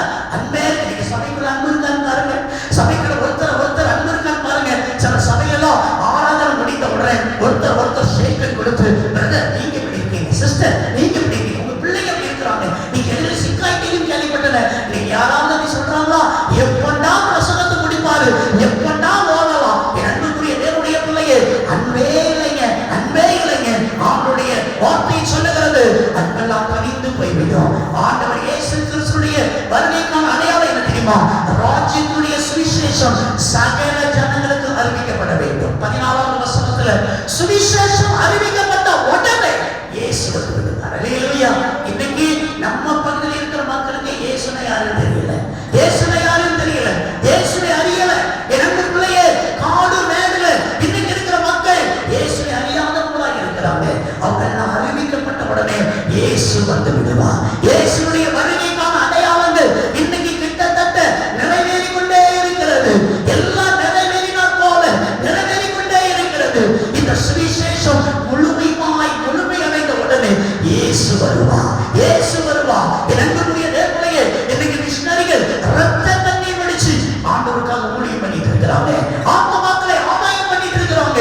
இந்த பணியில நீங்களும் இணைஞ்சுக்கோங்க. ஆண்டவருக்காக சுவிசேஷம் அறிவிக்கிறதற்கு ஏதாவது ஒரு விதத்துல நீங்க செயல்படுங்க. இயேசு சீக்கிரமாய் வரப்போகிறார். ஆண்டவரை அறிவிக்கிறத இன்னைக்கு டிவி மூலமாக, இன்னைக்கு பலவிதமான செல்போன், நீங்க பாருங்க, என் அன்பு பிள்ளைங்க போகாத இடத்துக்கு கூட செய்தி போய் சேர்க்கிறது. அல்லேலூயா, அல்லேலூயா. இயேசு அறிவிக்கப்பட்டு கொண்டிருக்கிறார். என் அன்பு பிள்ளைகளை, இந்த ஆண்டவர் இயேசுடைய வருகை அறிவிக்கப்பட்ட உடனே இயேசு வருவார். அல்லேலூயா. ஆகினால் தான் பைபிள் சொல்கிறது நீங்கள் நினையாத நேரத்துல இயேசு வருவார். பைபிள் சொல்லப்படுகிறது ஒரு திருடனுடைய வருகை போல அவருடைய வருகை இருக்கும். அல்லேலூயா. திருடன் சொல்லிட்டு வருவானா? நாளைக்கு ராத்திரி 12:15 மணிக்கு உங்க வீட்டுக்கு நான் வருவேன், நீங்கள் ஆயத்தமாக சொல்லிட்டு வருவாரா? என் அன்பு பிள்ளையே, சொல்லாம கொள்ளாம வருவான் பாருங்க. அதே போல இயேசு வருவார். ஒன்று இயேசுவின் வருகை முந்திக் கொள்ளும், இல்லாத நம்முடைய மரணம் முந்திக் கொள்ளும். ஒருவேளை இந்த ராத்திரியில இயேசுவின் வருகை இருக்குமானா நாமும் நீங்களும் ஒருவேளை என் அன்பு பிள்ளையே எடுத்துக் கொள்ளப்படுவோமா, கைவிடப்படுவோமா? ஒருவேளை இந்த ராத்திரி நேரத்தில் நம்முடைய மரணமே நமக்கு சம்பவிக்குமானாலும் நம்ம எடுத்துக் கொள்ளப்படுவோமா, கைவிடப்படுவோமா? என் அன்பு சகோதரா, என் அன்பு சகோதரி, இந்த ராத்திரி நேரத்துல உங்க வாழ்க்கையை கர்த்தருக்கு ஒப்பு கொடுங்க, ஒப்பு கொடுங்க. அவருடைய வருகைக்கு ஆயத்தமாகுங்க, அவருடைய வருகைக்கு ஆயத்தமாகுங்க. 10 கன்னிகளை குறித்து வேதத்துல வாசிக்கிறோம். 5 பேர் புத்தி உள்ளவங்க, 5 பேர் புத்தி இல்லாதவங்க. என் அன்பு சபையே, நீ புத்தி உள்ள லிஸ்ட்ல இருக்கிறியா, புத்தி இல்லாத லிஸ்ட்ல இருக்கிறியா? இன்னைக்கு ஆண்டவர் உன்னை அழைக்கிறார், உன்னை அழைக்கிறார். அவருடைய வருகைக்கு ஆயத்தமாக, அவருடைய வருகைக்கு ஆயத்தமாக. கடைசியா ஒரு காரியத்தை சொல்லி நான் முடிக்கிறேன். ஒரு கர்த்தருடைய பரிசுத்தவான் ஊழியக்காரர் ஒருவர் இருந்தார். அவரிடத்துல ஒருத்தர் போய் சொன்னார், இன்று மாலை 5 மணிக்கு இயேசு கிறிஸ்து வருகிறதாக இருக்கிறது, அவருடைய வருகை இருக்கும். அப்படி என்றால் நீங்கள் என்ன செய்வீர்கள் என்று சொல்லி கேட்டார். அந்த பரிசுத்தவான் ஊழியக்காரர் சொன்னார், எப்ப வருவார் இயேசு என்று சொல்லி கேட்டார். அப்போ மாலை 5 மணிக்கு இயேசு வருகிறதாக இருந்தால் நீங்க என்ன செய்வீங்க அப்படின்னு சொன்ன உடனே அவர் சொன்னார், நான் என்னுடைய தோட்டத்துல அப்படி உலாவிக் கொண்டு ஸ்தோத்திரம் பண்ணி கொண்டு என்னுடைய தோட்டத்துக்கெல்லாம் தண்ணி பாய்த்து கொண்டிருப்பேன் என்று சொல்லி அவர் பதில் சொன்னார். இவருக்கு ரொம்ப ஆச்சரியமாய் போய்விட்டது. என்னையா சொல்றீங்க, இயேசுவானவர் 5 மணிக்கு வருவேன் அப்படி சொல்லுகிற பட்சத்துல நீங்க என்ன செய்வீங்கன்னு சொன்னா தோட்டத்துக்கு தண்ணி பாய்ப்பேன் சொல்றீங்களே என்று சொல்லி அவர்களை கேட்டார். அப்போ அவர் சொன்னார், காலையில 5 மணிக்கு அவர் வருவதாக இருந்தால் நான் வலங்காலில் நின்று ஜெபம் பண்ணி கொண்டிருப்பேன். 5 to 7 வரைக்கும், 7 to 9 மணிக்கு அவர் வருவதாக இருந்தால் நான் இந்த பரிசுத்த வேத புத்தகத்தை வாசித்துக் கொண்டிருப்பேன். ஒருவேளை அந்த 12 இருந்து இந்த மணி வரைக்கும் வந்தா நான் ஆபீஸ்ல கர்த்தர் குறித்து ஜனங்களுக்கு சொல்லிக் கொண்டிருப்பேன்.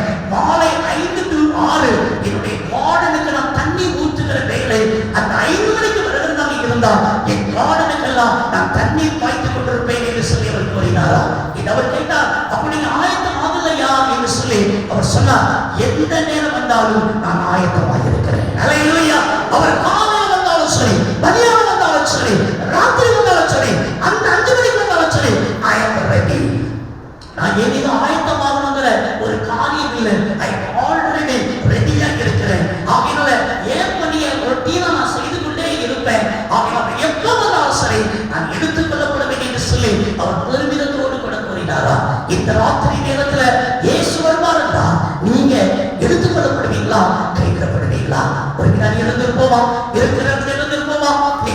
சொல்லுகிறார், ஆயத்தமாக என் அன்பு மகனே, என் அன்பு மகளே, நீ ஆயத்தமாக.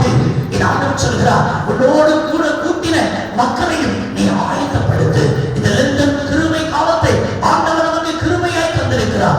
காலத்தை வீணடிக்காதற்கு அவருடைய வருகைக்கான அடையாளங்கள் இன்றைக்கு ஆங்காங்கே நடந்தேறிக் கொண்டே இருக்கிறது. இயேசு கிறிஸ்துவின் வருகை மிக சமீபம், மிக சமீபம். ஆண்டவர் ராத்திரி வேளையில என் அன்பு பிள்ளையே அவர் வருவார் என்று சொன்னார். நீங்க என்ன நிலைமையில இருப்பீங்க? ஆயத்தமான நிலைமையில இருக்கிறீங்களா அல்லது கைவிடப்பட்ட நிலைமையில காணப்படுவீங்களா? இந்த 5 புத்தியுள்ள கன்னிகைகளை போல நீங்க வாழ்க்கை வாழ்ந்து கொண்டிருக்கிறீங்களா? இந்த 5 புத்தியில்லாத கன்னிகைகளை போல நீங்க வாழ்க்கை வாழ்ந்து கொண்டிருக்கிறீங்களா? இந்த நாட்கள் ஆண்டவருடைய கருத்தில் ஒப்புக் கொடுங்க. ஆண்டவரே, உங்களுடைய வருகையை குறித்து எவ்வளவோ செய்திகளை நான் கேட்டுக் கொண்டிருக்கிறேன். இந்த லெந்து காலத்துல திரும்பமாக மீண்டுமாக உங்களுடைய வார்த்தையை எங்களுக்கு வெளிப்படுத்திருக்கிறீர். ஆண்டவரே, இந்த வார்த்தைக்கு நான் கீழ்ப்படுகிறேன் என்று சொல்லி ஆண்டவருடைய வருகைக்கு ஆயத்தமாகும் வண்ணமாக உங்களுடைய வாழ்க்கையை ஆண்டவருடைய கையில ஒப்புக் கொடுங்க. ஏசப்பா கையில ஒப்புக் கொடுங்க. இதுவரைக்கும் நீங்க ரட்சிக்கப்படாதபடி பெயரளவு கிறிஸ்தவனாய் இருப்பீங்கன்னு சொன்னா இயேசு கிறிஸ்துவின் இரத்தத்துல கழுவப்படுவதற்கு உங்க வாழ்க்கையை ஒப்புக் கொடுங்க. உங்க வாழ்க்கையில தெரிந்தோ தெரியாமலோ ரகசியமாகவோ ஏதோ ஒரு பாவ பழக்க வழக்கத்துல இருப்பீங்கன்னு சொன்னா அந்த குறிப்பிட்ட பாவத்தை இன்னைக்கு ஆண்டவருடைய சமூகத்துல அறிக்கை இடுங்க. தன் பாவத்தை மறைக்கிறவன் வாழ்வடைய மாட்டான். அவைகளை அறிக்கை செய்து விட்டு விடுகிறவன் இரக்கம் பெறுவான். ஆண்டவர் வருகை போது நீங்கள் கைவிடப்பட்டு விடக்கூடாது என்பதற்காக கற்ற இந்த நாளிலே இந்த வார்த்தையை உங்களுக்கு என்று சொல்லி கற்று சொல்லுகிறார். இன்னைக்கு இந்த வார்த்தைக்கு கீழ்ப்படி அர்ப்பணிப்பீங்களா?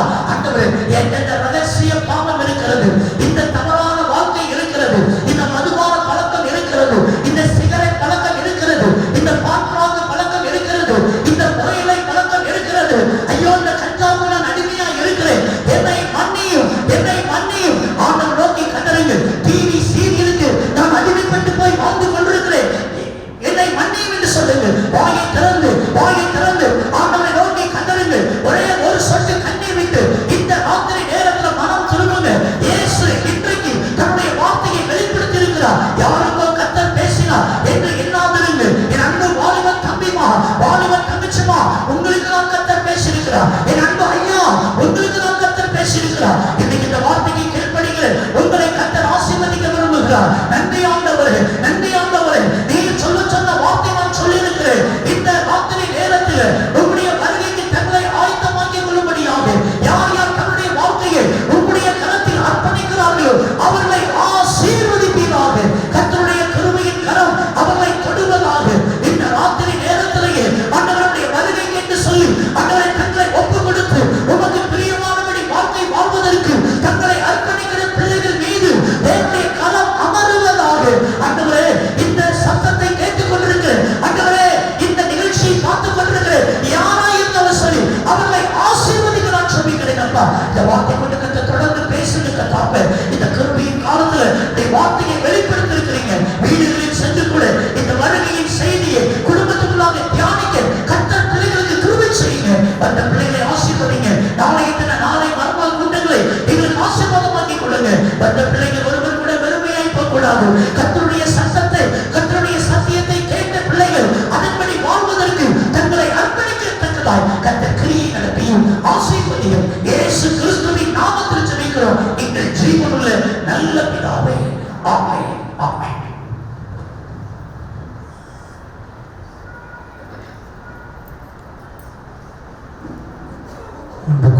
தொடர்ந்து இன்று புறப்பட ஆண்டுடைய வார்த்தை புரிந்து கொண்டு அந்த சகோதரர் ராபர்ட் ஜெபசிங் அவர்களுக்கு நம்முடைய இன்றைய குடும்பத்தின் சார்பிலே உள்ளத்தின் ஆழத்திலிருந்து என்னுடைய நன்றியை நான் தெரிவித்துக் கொள்கின்றேன். நம்மளோட கைகளை தட்டி அவர்களுக்கு நன்றி சொல்வோம். நாளை தினத்தில் அவருடைய அனுபவ சாட்சிகளோடு கூட அவருடைய வார்த்தை நம்மோடு கூட பகிர்ந்து கொள்வார்கள். ஆகவே தொடர்ந்து அதற்காக நீங்கள் ஜெபித்துக் கொள்ளுங்கள். உற்சாகத்தோடு கூட நீங்கள் கலந்து கொள்ளும்படி நான் கேட்டுக்கொள்கின்றேன். நிறைவாக நம் அனைவரும் என்ற வண்ணமாக கீர்த்தனைகள் 354வது பாடல், அதைத் தொடர்ந்து 188வது பாடல். இந்த பாடலை பாடுகின்ற பொழுது ஆண்டவருக்கு என்று காணிக்கை கொண்டு வந்தவர்கள் உங்கள் காணிக்கைகளை செலுத்தபடி அன்போடு கேட்டுக்கொள்கின்றேன்.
இப்பொழுது ஆண்டவரே சீக்கிரமாய் வரப்போகிறேன் என்ற நற்செய்தியை கேட்ட நாங்கள் ஆண்டவரே இந்த உலகத்தில் எங்களே நாங்கள் ஆயத்தப்படுத்திக் கொள்ள உடனே எங்களுக்கு தான் ஒவ்வொரு நாளும் வருகையை எதிர்நோக்கி இருக்கிற மக்கள் தான் ஒரு நல்ல சாட்சியுள்ள பிள்ளைகளாக வாழ கருணைத்தார். யாராவது கண்டது கொண்டு எல்லா பிள்ளைகளுக்கு அச்சமிக்கும் கர்த்தர் ஆசீர்வதிங்க. கொடுத்த கரங்களில் குடும்பத்தின் மக்களில் கர்த்தர் ஆசீர்வதிக்கிறாங்க. ஆண்டவர் இந்த நாளில் ஊழியத்தை நிறைவேற்றி தனியாக அச்சமிக்கும் ஊழியத்திற்கான குடும்பத்துக்கு ஆச்சரிக்கிற கர்த்தர் ஆசீர்வதிக்கிறாங்க. இங்கு தங்கியிருக்கிற நாட்களில் மகனிடுவாய் கர்த்தரை வல்லமையாக கைக்கொண்டு இதனால் இருக்கிற எல்லா பிள்ளைகளும் கர்த்தர் ஆஸ்வதிங்க. சுகமாய்களுக்கு வீடு கொண்டு போய் சேர்ந்தாண்டவரே நாளைக்கு சித்தமானால் அவர் மீண்டும் வந்து ஆலயத்தில் காரணம் அவருடைய வார்த்தை கேட்கிற விடயங்களுக்கு தான் கொடுத்த காணிக்கைகள் கரங்கள் குடும்பத்தின் பிள்ளைகளை ஆசிர்வதிக்கிறார். மட்டுமாய் வழிநடத்திருக்கிறது தொடர்ந்து எங்களோட நடத்தும் துதிகள் நமக்கு எல்லாம் வைக்க செலுத்துகிறோம். எங்கள் ஆண்டவரை இயேசு கிறிஸ்துவோட வாஞ்சமிக்கிறோம். எங்கள் பரிசுத்தோட நல்ல பிதாவே ஆமென். என் ஆத்துமாவே கர்த்தரை ஸ்தோத்திரி.